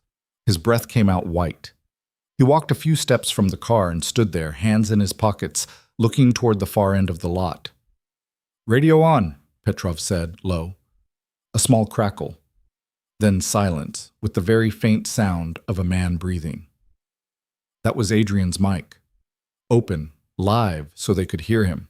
Lena's hands were shaking. She pressed them flat against her thighs to stop them. Are we early? She whispered. No, Petrov said. He's early. Your father is late. He wants us to wait. It's a common tactic. Common. Yes. A minute passed. 2. The snow was falling light now, little fine flakes turning in the lamplight. Adrian didn't move. He stood there, still as a statue, his coat hanging off his shoulders. Then, from the far end of the lot, headlights. 2 cars. A dark SUV in front, a black sedan behind. They came in slow and they stopped about 30 yards from Adrian, maybe a little more.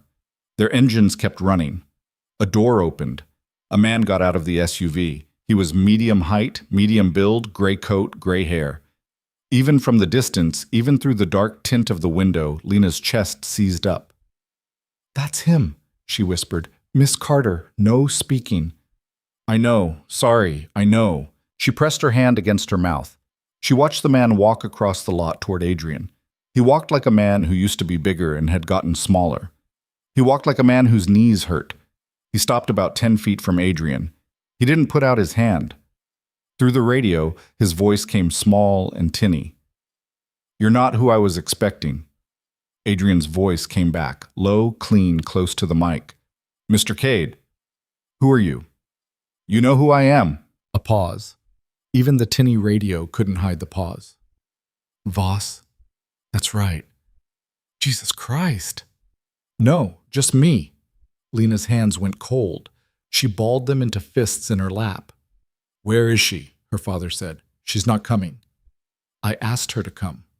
And I'm telling you, she's not. That's not how this works, Mr. Cade. You don't get to ask, and you don't get to set the place, and you don't get to invite friends. They're not friends. No, they are not. Another pause. On the other side of the lot, a second man got out of the SUV. He was bigger than her father. He had his hands folded in front of him. From this distance, Lena couldn't see his face. He was just a dark shape against a dark car. She's my daughter, Voss. She's a woman you haven't spoken to in 17 years. I know what she is to me. Do you? Her father coughed. It sounded wet. He turned his head and spat into the snow. I'm dying, Voss. So I've been told. Cancer.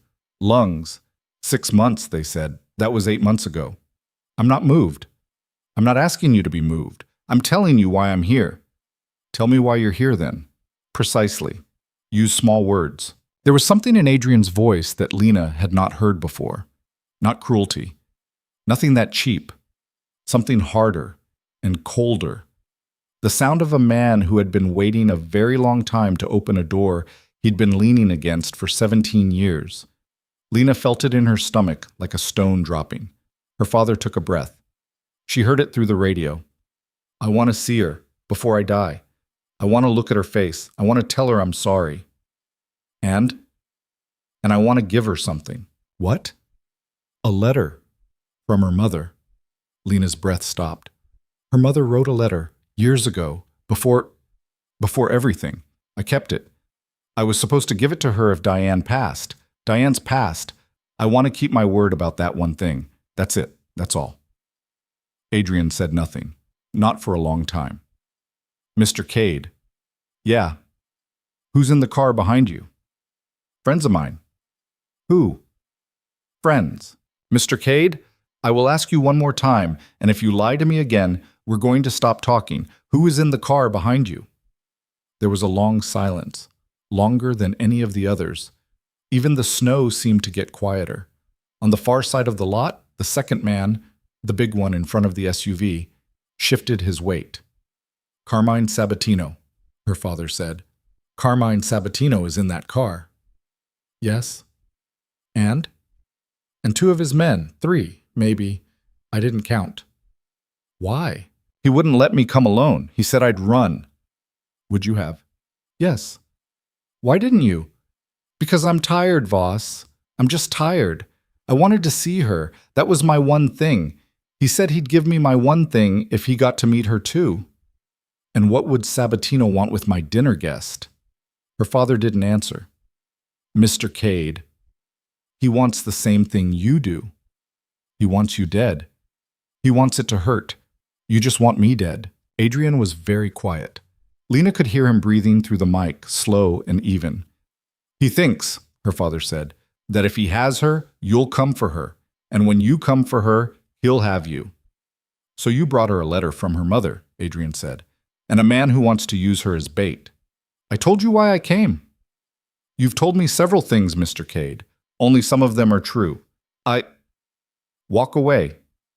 What? Walk away from the cars, toward me. Hands where I can see them. Leave the letter in your pocket. I don't care about the letter. Walk toward me, and we will talk alone. Voss, he's got... I know what he's got. Walk. You don't understand.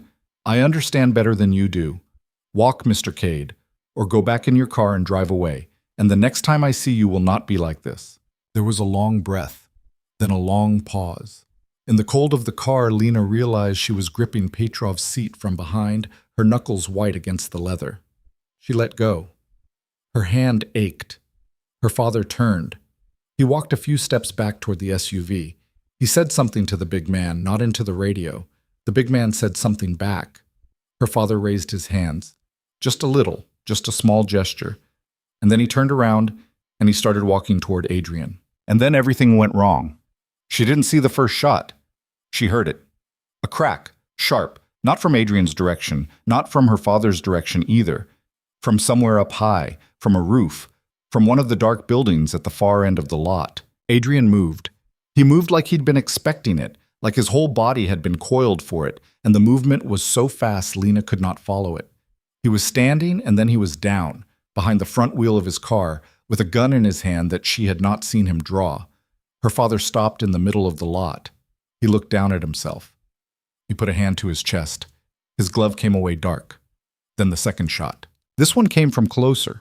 The big man at the SUV. Adrian returned fire, one-handed, from behind the wheel well. The sound was huge. It bounced off the brick walls of the warehouses and came back twice. The big man went down. The SUV's back doors flew open. 2 more men, guns, muzzle flashes in the dark. "Go," Petrov said. "Go." Samuel had the car started before the word was out of his mouth. The engine roared to life. Petrov already had a phone to his ear, saying something in a language Lena didn't know, fast and flat. "Wait," Lena said. Wait, my father... Miss Carter, he's been shot. Miss Carter, you will stay in this car." Through the windshield, she could see her father, still standing, swaying. He had turned toward Adrian's car. He was walking, slow, the way a man walks after being hit hard. His hands were still up. He was trying to say something, but she couldn't hear it anymore. The radio was full of other sounds now. Adrian's voice, low and fast, telling somebody to move, telling somebody else to hold. And gunfire, quick, short bursts. Another figure appeared from the back of the SUV. This one was not big. He was small. He was moving fast. He had a weapon she couldn't quite see, and he was not going for Adrian. He was running sideways toward her father, not to help him, past him toward the alley where she was sitting in the car. "He sees us," Petrov said. "He sees us. Samuel, go, now." Samuel threw the car in reverse. The tires spun on the ice for a second, and then they caught, and the car jerked backward down the alley. Lena was thrown against the seatbelt. Her shoulder hit something, hard, the door handle maybe. She didn't feel it. She was watching the lot through the windshield. She watched her father take a step toward Adrian's car.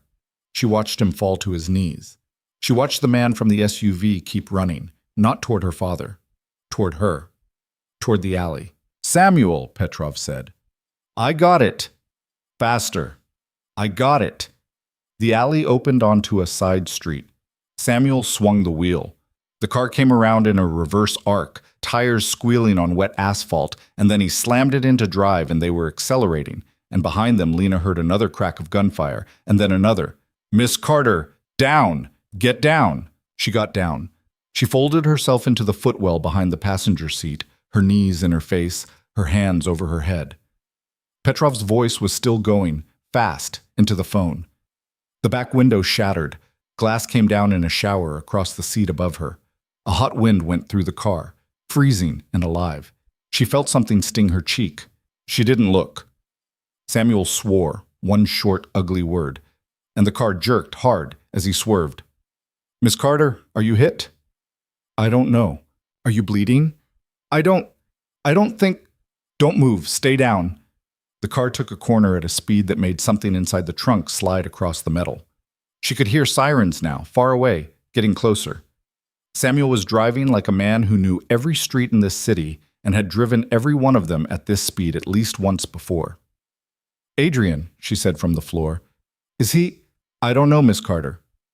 "Is he talking?" "Not on the line. The radio went out when the shooting started. It cuts out with sudden loud sounds. It's a feature." "A feature?" "Yes, Miss Carter. That's a stupid feature." "I have often said so." Samuel took another corner, then a straightaway. Lena could feel the speed of it in her stomach. The cold wind through the shattered back window was burning her neck. "My father," she said. Petrov was quiet. "My father was down." "Yes." "Is he..." "I don't know, Miss Carter. I am sorry. I don't know." She pressed her face into her knees. She didn't cry. She didn't cry because there wasn't room for crying in her body right now. Her body was full of something else, something fast and electric and completely new, and she didn't have a name for it, but it was not grief. Grief would come later. "Adrian," she said. "We don't know yet, Miss Carter." "He was behind the car. He was behind the car. He was..." "We don't know yet. Can you call somebody? Can you..." "I am on a call right now, Miss Carter. Please." She shut up. She pressed her forehead against her knees and she shut up. Samuel was taking another corner, then another. They were moving north, she thought, out of the city, but she couldn't be sure. She couldn't see. Petrov was speaking into the phone in that other language. The words were short and hard. Then he said something in English. Samuel is bringing her. Then more of the other language. Then understood. Then he ended the call. Miss Carter? Yeah. You may sit up. Is it over? The immediate threat is over. We are not being followed. She sat up, slow. She was shaking. Her cheek was stinging. She touched it, and her fingers came away wet. Not much, not a lot, a thin red line, a scratch from the glass. Nothing. She was fine. She was fine, and her heart was beating so hard she could hear it in her ears. Where are we going? Home. Is Adrian? Mr. Voss is alive. He is wounded. He is being transported separately. We will meet him at the house. Wounded how? I don't have that information yet. Petrov.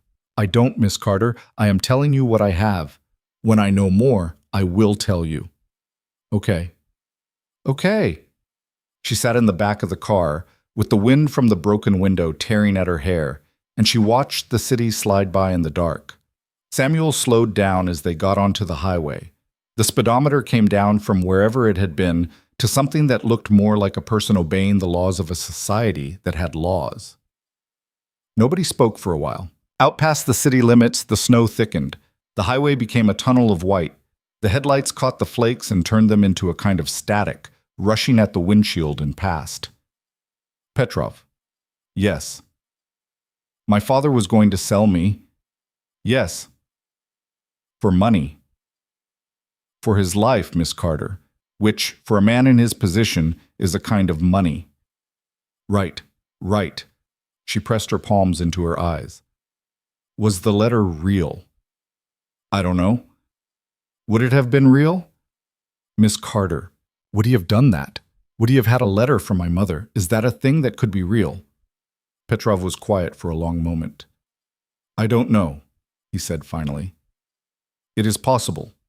Men like your father lie for a living, but they are also men, and men are sometimes sentimental.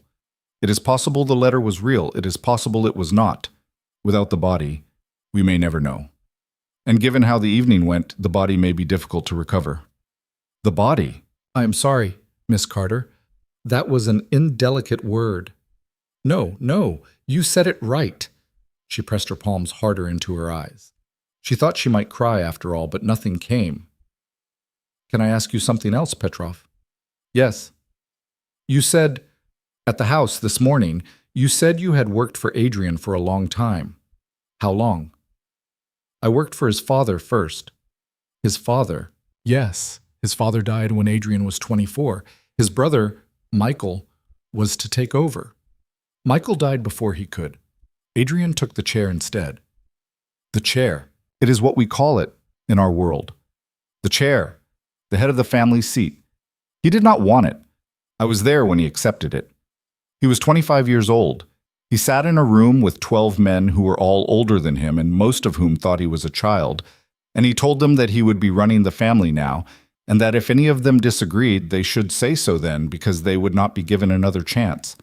None of them said anything. 3 of them are dead now, not by his hand, but dead. Why are you telling me this? Because you asked.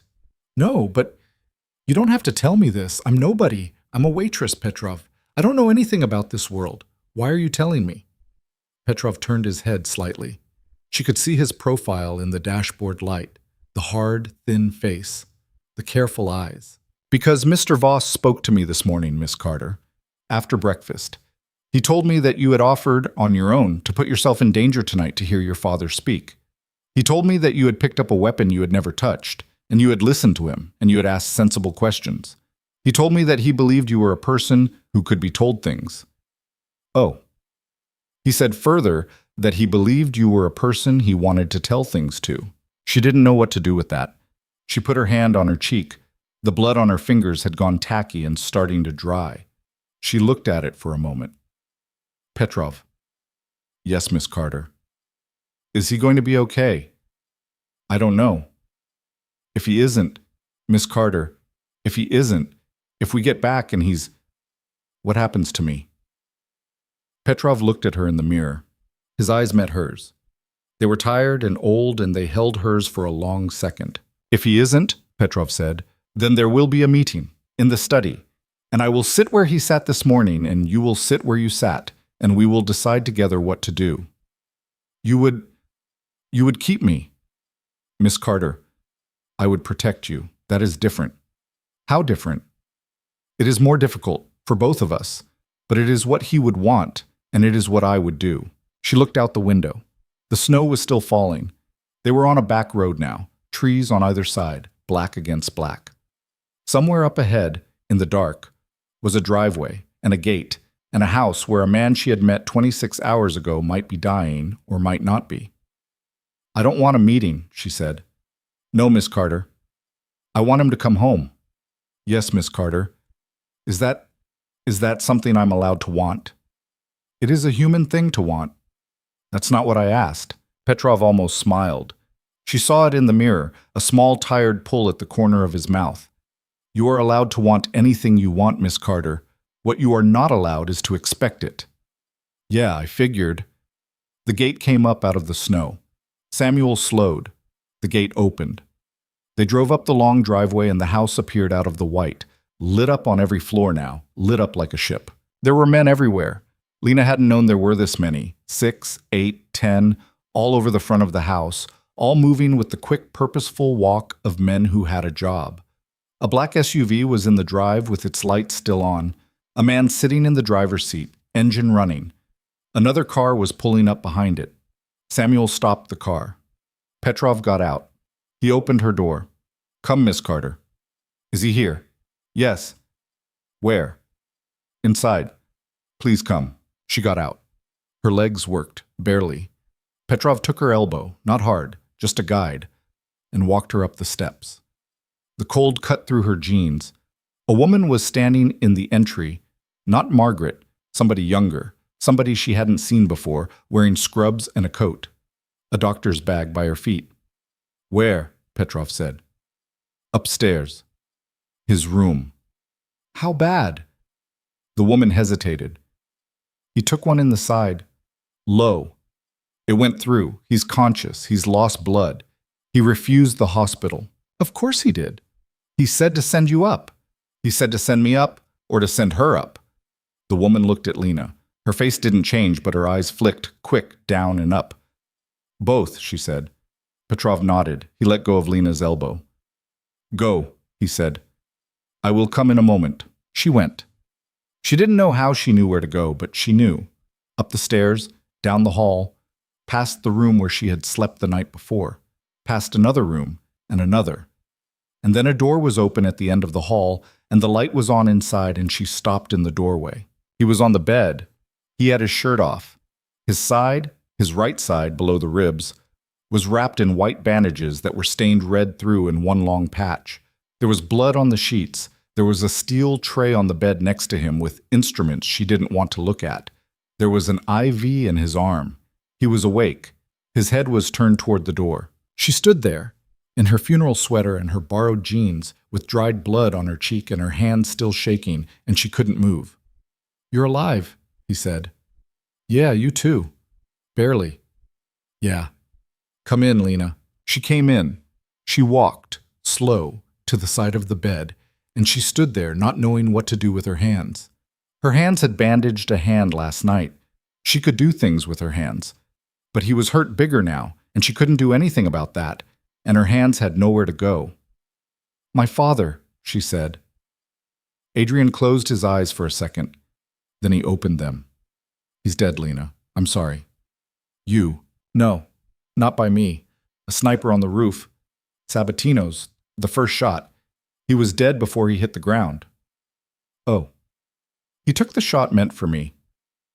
I don't know if he meant to, but he did. Oh. She sat down on the edge of the bed, not near his wound, the other side. Her weight made the mattress sink, and he winced just a little, and she started to stand back up. Sit, he said.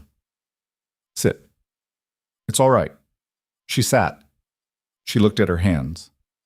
Was there a letter? In his coat pocket. Do you have it? Petrov's bringing it up. Did you read it? No. Why not? It's not mine. She let out a breath. It came out ragged. She hadn't realized she'd been holding it. Adrian. Yes. I don't know what I feel. I know. I hated him. I've hated him since I was 9 years old. I know. And now he's dead and he died trying to walk toward you. And I don't know what I feel about that. I don't know if I get to feel anything about that. You get to feel whatever you feel, Lena. That's what Petrov said, more or less. Petrov is usually right. She looked at him, at the pale skin and the red bandages and the shadows under his eyes that had gotten worse since that morning, at his gray eyes, which were looking at her steady, even though his whole body was probably howling with pain. You almost died, she said. Yes. You almost died in front of me. Yes. Don't do that again. Lena, I'm not joking, Adrian. Don't do that again. I don't care what the rules of your world say.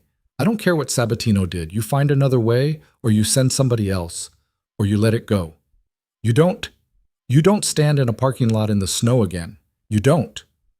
He was quiet for a long moment. Outside the room, in the hall, she could hear Petrov's footsteps coming, slow and measured. All right, Adrian said. All right? All right, Lena. You're just agreeing with me? I'm telling you that I heard you, which is a different thing, and I'm telling you that I'll try. Okay.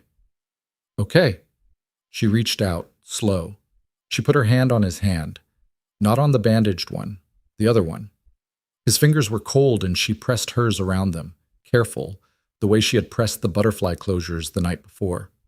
Petrov came in with an envelope in his hand. He stopped in the doorway when he saw them like that.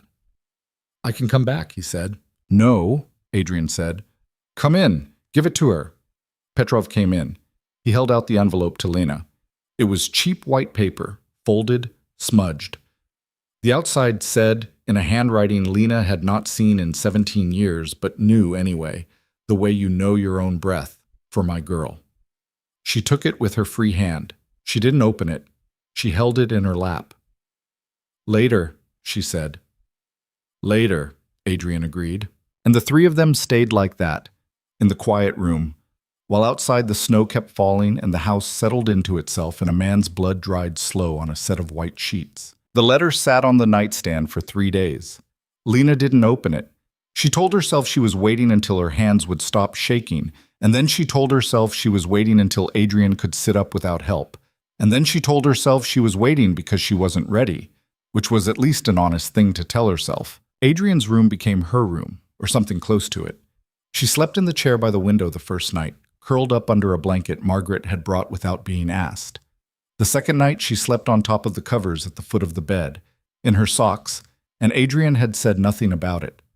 The third night she woke up and she was lying next to him, on top of the covers still, and his good hand was resting on the back of hers, loose, not holding, just there. She didn't move it. In the morning she helped the doctor change the bandages. She did it because she'd asked to, and because Adrian had looked at the doctor, and the doctor had looked at Adrian, and after a second the doctor had shrugged, the way a woman shrugs when she has bigger battles to fight. The wound was ugly. An entrance and an exit, both neat, both the color of old wine, where the skin around them had started to bruise. But it was healing. Adrian was healing. On the fourth day he walked from the bed to the bathroom, on his own, one hand braced on the wall, and he looked at her when he got to the doorway and he said, "Dry. Don't clap, Lena, for God's sake." I wasn't going to. You were about to. I was not. You had the face. What face? The face that comes before clapping. Adrian, you walked 6 feet. I don't give a parade for 6 feet. Liar. Go pee. He almost laughed. He did a thing that was close to a laugh, a short exhale through his nose, shoulders moving once, and then he went into the bathroom and closed the door, and Lena sat on the edge of the bed and she smiled. And she didn't know she was smiling until Margaret came in with a tray and said, "Well, that's a new expression." "Shut up, Margaret." "Yes, dear." The house in those days moved in a way that Lena was slowly starting to understand. Men came and went. Petrov was everywhere and nowhere. Phone calls happened in hushed voices in the back hallways. Every so often, Adrian would look at a piece of paper Petrov brought him, and his face would do a small thing, and then Petrov would leave, and a few hours later somebody Lena did not see would no longer be a problem. She didn't ask. Petrov had been right about one thing the first morning in the car. She was allowed to want things, but she was not allowed to expect them. And she had added a third rule to that list herself. She was not going to ask what she didn't want the answer to. Not yet. Not while she was still learning the shape of this life she had stepped into. On the 5th day, Carmine Sabatino was dead. She found this out because Petrov came into the room where she was reading a book. Margaret had started pressing books on her, old novels with cracked spines. And he set a folded newspaper on the table next to her and he said, "You may want to see this." The headline was about a man dying in his sleep in his Philadelphia home. Natural causes, the paper said. Heart. 68 years old. A long business career, survived by a wife and 3 children. Heart, Lena said. Yes, Miss Carter. Is it his heart? I am told it was his heart, yes. Petrov? Yes. How'd his heart stop? Miss Carter. Is that a question I'm allowed to ask? Petrov considered her. He had been considering her in those days the way a man considers a piece of furniture he has unexpectedly inherited, as something to be lived with carefully until its character is known. His heart stopped, he said, because Mr. Voss asked it to. Okay. That is all I'm going to say. Okay. He turned to leave. Petrov? Yes. Thank you for telling me. He paused at the door. He looked back over his shoulder. You asked, he said. I said we would tell you what you asked. That was the arrangement. Yeah, okay. I will keep that arrangement, Miss Carter, as long as you remain here. I'm remaining here. I know. He left. She sat with the newspaper in her lap for a long time. She did not feel joy exactly. She did not feel triumph.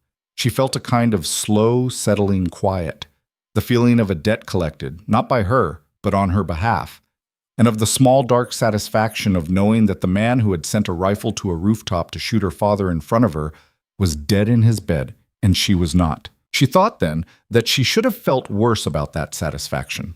She thought a better woman would have felt worse. She decided, sitting there, that she was not going to spend her life pretending to be a better woman than she was. On the 6th day, she opened the letter. She did it in Adrian's room because she didn't want to do it alone. He was sitting up in bed with a book on his knees, reading glasses she had not known he owned slipping down his nose. She sat in the chair by the window with the envelope in her hands, and she stared at the handwriting on the outside. For my girl. And she tore the flap, slow. It was 2 pages. Her mother's handwriting, blue ink, lined paper torn out of the notebook she used to keep by the kitchen phone. The letter was dated 14 years ago. Her mother had written it, it turned out, after she had found out about the warehouse, about Michael Voss, about everything. Daniel, the letter said. Daniel had been drinking on a Tuesday night, and he had told her in tears what he had done to pay for the house. And her mother had listened, and then she had waited for him to pass out, and then she had sat at the kitchen table until dawn deciding what to do. What she had decided was this. She could not give him up. The people who had paid him would kill him, and then they would come looking, and they would find a woman and a child in a row house in Dundalk, and that would be the end of them. She could not go to the police for the same reason. She could not run, because she had a 12-year-old daughter in middle school, and she was not going to uproot that daughter's life on 2 days' notice. What she had done instead was this. She had told Daniel that morning that he was leaving, that he was going to pack a bag, and he was going to walk out the door, and he was not going to come back. That he was never going to write, never going to call, never going to send money, never going to come to his daughter's graduation. That he was going to vanish from their lives as completely as a man could vanish. And in exchange, she would never speak of what he had told her to anyone, ever. Not even to their daughter. He had done it. He had walked out 2 weeks later with a duffel bag. I am writing this, her mother wrote, because you will ask me one day why he left, and I have already been lying to you for 2 years about it, and I am going to lie to you for the rest of my life about it, and if the lie outlives me, I want you to have the truth somewhere. I don't want to tell you while I'm alive. I don't want to see your face change. I am a coward, baby, and I'm sorry for being a coward, and I am sorry that I married a man who did the thing he did, and I am sorry that you lost a father because of something he did that you will never understand. It was not you. None of it was you.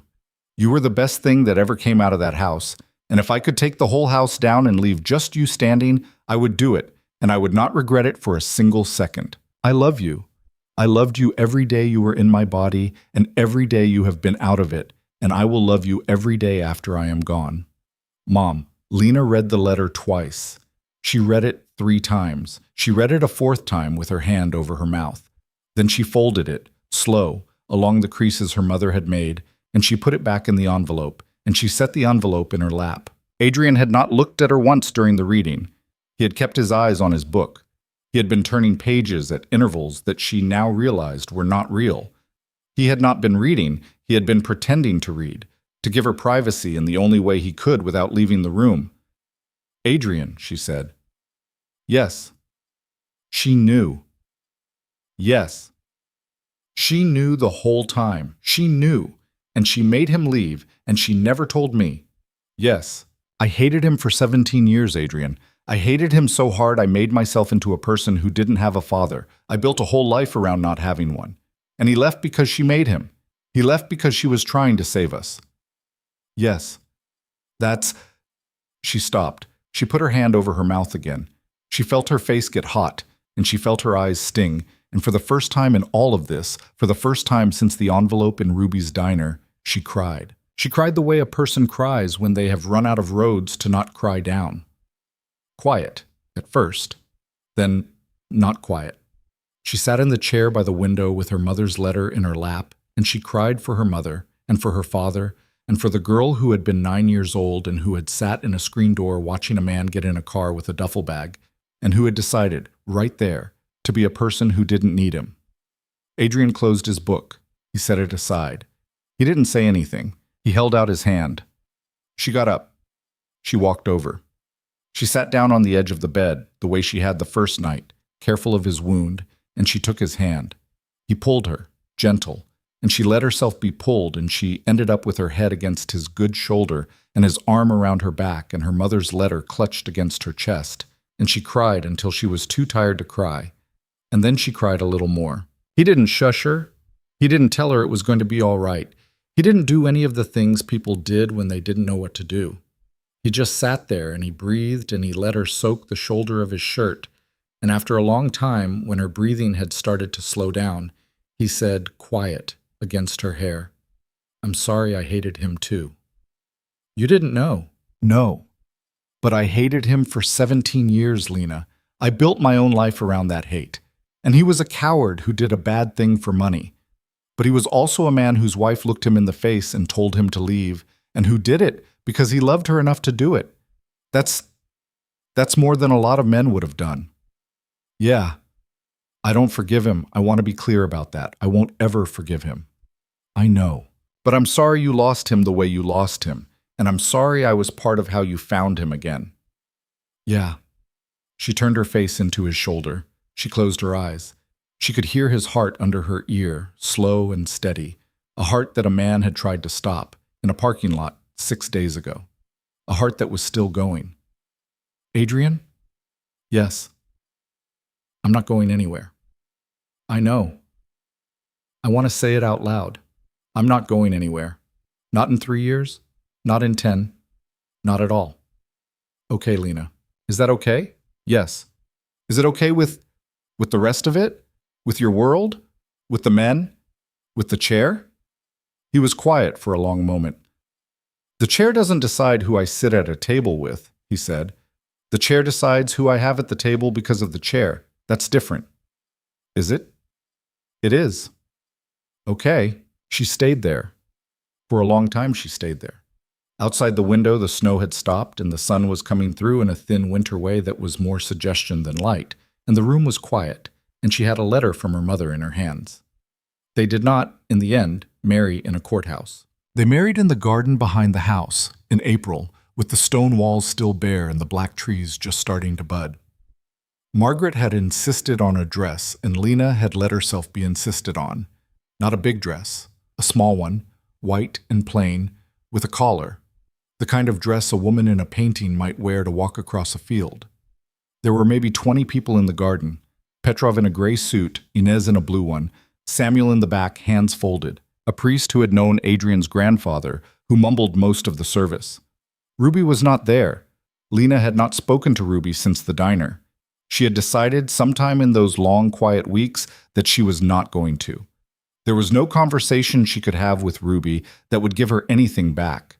Ruby had sold her for $600 and some old loyalty to an old friend, and Lena had gained, in the exchange, a life she could not have imagined, and she was not interested in the balance sheet of that trade.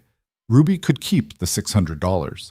Lena had what she had. Adrian was thin in the wedding photos.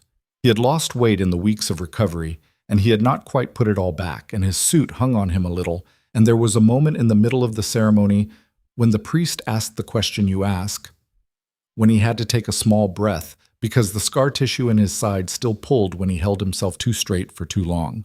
He said, "I do anyway." Lena said it too. When the priest turned to her, she surprised herself by saying it very loud, loud enough that Margaret laughed, and a small bird in one of the bare trees startled up into the gray sky. Samuel, in the back, bowed his head. Lena saw it. They ate dinner in the dining room where she had, 4 months earlier, spilled her glass of Riesling across a tablecloth. The tablecloth was a different one. The candles were new. Lena wore the small white dress, and Margaret sat at her elbow and told her, in a low voice, the names and the histories of the people who would be coming through the house in the weeks and months to come, because Lena was now expected to know them. Lena listened. She wrote names down in a small notebook that she kept in her pocket. "You don't have to do it all at once," Margaret said. "I know. You have years, Lena. There's no rush. No one expects you to be him. They don't want you to be." "What do they want?" Margaret thought about it. "They want to know," she said, "whether he is softer now." Softer. Yes, dear. It is the oldest question in houses like this one. When a man marries, do the edges round? Does he become easier to predict? Does he become easier to cross? They're watching him, through you, and they're watching you because of what they think they can learn about him. What do I tell them? You don't tell them anything. You let them look. Eventually they will decide he is not softer. They will decide he is sharper. And you will be the one who sharpened him, and they will be afraid of you. Margaret. Yes. That's a terrible thing to say at a wedding. It is, dear. Yes. I don't want people to be afraid of me. Then you will need to learn, Margaret said, to want a different thing. Lena looked at her for a long moment. Margaret held her eyes. She was smiling a little, but the smile did not reach anywhere near her eyes, and Lena thought, not for the first time, that Margaret was not a sweet old woman, and had never been a sweet old woman, and had probably been underestimated by a great many people over the course of a very long life. "Okay," Lena said. "Okay, I'll learn." Good girl. The first year was not easy. Lena will tell you, if you ask her, that the first year was not easy. There were weeks when she stood in the enormous kitchen of that house at 3 in the morning with a glass of water in her hand, looking out at the garden, and she thought about her old apartment and the radiator she had to hit, and she missed it with a thickness in her chest that surprised her. She had not, it turned out, hated her old life. She had just hated being broke. Those were two different things, and she learned the difference the slow way. There were fights. He was not a man built for talking about himself, and she was not a woman built for silence, and those two things ran into each other more than once. There was a night in August, 5 months after the wedding, when she threw a glass at the wall of the study. Not at him, at the wall, and she will tell you that too, if you ask her, and said, loud enough that Petrov heard it through the door and politely walked away, "If you don't tell me what's wrong, Adrian, if you don't tell me what's wrong, I'm going to go insane in this house. Do you hear me? I'm going to go insane," he told her. He sat down in his chair and he rubbed his forehead with the flat of his hand and he told her. It was about a man who had died. A young man. 21 maybe, Adrian said. He wasn't sure. The file had been thin. A man who had worked in a loading yard Adrian owned and who had, 2 nights ago, gotten crushed under a badly stacked pallet. And Adrian, who had never met this man, had been paying for the funeral and had been writing a letter to the man's mother that he had been working on for 3 days and could not get right. "Why can't you get it right?" she said. "Because I am the reason he's dead, Lena. He worked in my yard, my pallets. If the yard had been safer, he wouldn't have died. He was 21. So make the yard safer." "I have." I made the yard safer 6 hours after he died. So what are you writing to her? I don't know what I am writing to her. I don't know what to say. I did not know him. I cannot write to her as a friend. I cannot write to her as her son's employer because that would be a lie. She doesn't know what her son did for a living. She thinks he worked in a warehouse. He did work in a warehouse. A warehouse of mine, Lena. So? He stacked boxes. He stacked boxes and a box fell on him. That's not mob stuff, Adrian. That's just OSHA. He had looked at her tired over the tops of his reading glasses. You are being kind to me. I am being accurate. There's a difference. Is there? Yes. She had sat down across from him and she had taken the letter out of his hand. She had read it. It was terrible. It read like a contract. She had crossed most of it out and she had said, "Write what you would want someone to write to you if this kid had been Michael." And he had stared at her for a long moment. And then he had picked up the pen, and by the end of the night the letter was 3 paragraphs long and it was honest and it was the best thing she had ever seen him write. He sent it. The mother wrote back. They corresponded off and on for the rest of the woman's life. Lena never read the letters. They weren't hers to read. That was the first year. The second year they had a daughter. They named her Diane after Lena's mother. She was born in late November, 3 weeks early, small and loud and possessed of a set of lungs that could be heard halfway down the east wing of the house, which the staff, in a series of small coded glances, agreed was very much her father's child. Adrian held her the first night as if she were made of glass spun from something rarer than glass. Lena watched him from the bed. His face was wet. It was the first time she had ever seen him cry. He did not make a sound. He just sat in the chair by the bassinet with his daughter on his chest, and tears ran down his face in silence for what felt like an hour. And Lena, exhausted and aching and stitched up in places she did not want to count, watched him and thought, this is why. This is why I stayed. Not for the house, not for the name, not even for him, exactly. For the fact that he had been a man so broken by a death that he had spent 17 years hunting a ghost, and that he was now a man who could sit in a chair and cry, quietly, over a small pink thing in a blanket. Because the small pink thing was going to live, and he was going to get to watch her live. Some people, Lena learned, are not saved by love. Some people are just, by love, given a door. And then they have to walk through the door themselves. And then they have to decide every day to keep walking. She learned in the years that followed to stop asking whether she had made the right choice on Christmas Eve. It was not a useful question. The choice had been made, and a person had been born out of it who had not been there before. And the girl who had been a waitress in a diner on Pratt Street was gone. And something else stood in her place. And that something else was a woman who did not have the luxury of wondering if she should have gotten on a bus. She loved him. That was what she had. She loved him, and she knew what he was, and she did not pretend otherwise, and she did not try to make him into a good man, because a good man was not what he was. He was a man who did things that she did not ask about, and that she did not want to know about, and he was a man who came home to her every night, and those two things were both true. And she had decided in a certain number of hard, small nights over the course of a year that she could live with both of them being true. Not every woman could live with that. Lena knew that. She had known women who could not. She was not judging the women who could not. She was just saying, about herself, that she was one of the ones who could. It was not a compromise, it was a bargain. The difference, she thought, was that a compromise was a thing you apologized for, and a bargain was a thing you shook on. Diane was 6 when she started to notice that her father went away sometimes. Not for long, not often, but sometimes for a night, or 2 nights, or a week. She would come down to breakfast and ask, "Where's Daddy?" And Lena would say, "Working, baby. He'll be back Thursday." And Diane would nod, because at 6 you still take your mother's word for things, and she would eat her cereal. But Lena could see in the way her daughter's eyes tracked the door that the questions were going to come. They were going to come in 12 years, or in 10, or in 8, or in 5. She did not know exactly when. She would answer them when they did. She did not know yet how. She would figure it out. She had figured out harder things. Her mother's letter, the one Lena had kept in a box at the back of a closet in the East Wing for years, came out one night when Diane was 8. Lena had been sorting through a drawer looking for something else, and she had found the envelope, and she had sat down on the floor of the closet, and she had read it again, slow, for the first time in a long time. I don't want to tell you while I'm alive, her mother had written. I am a coward, baby, and I am sorry for being a coward. Lena had sat on the floor for a long time with that sentence. It had landed different at 34 than it had at 26. At 26, she had read it as grief.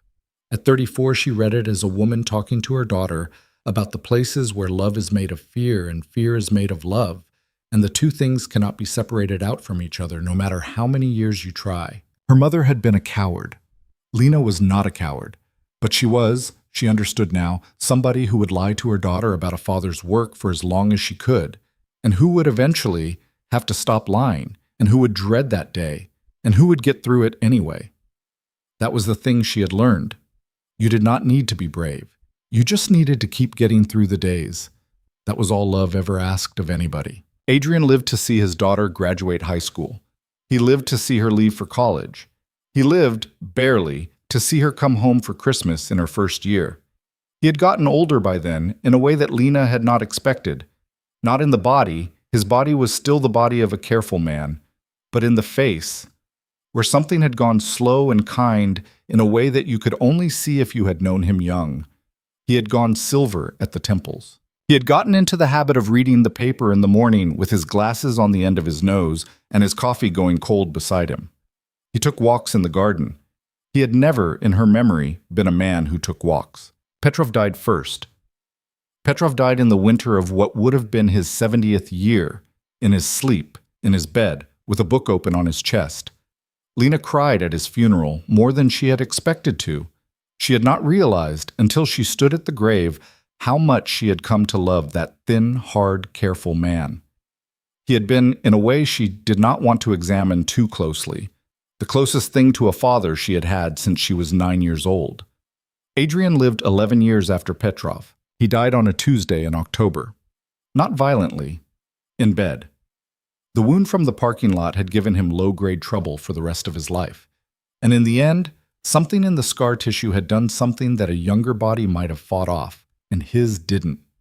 He knew he was dying. He had known for a few days. He had handled things. There was not, at the end, anything for Lena to do except sit with him and hold his hand and tell him things. Lena. Yeah. Don't stay in this house. Adrian. Sell it.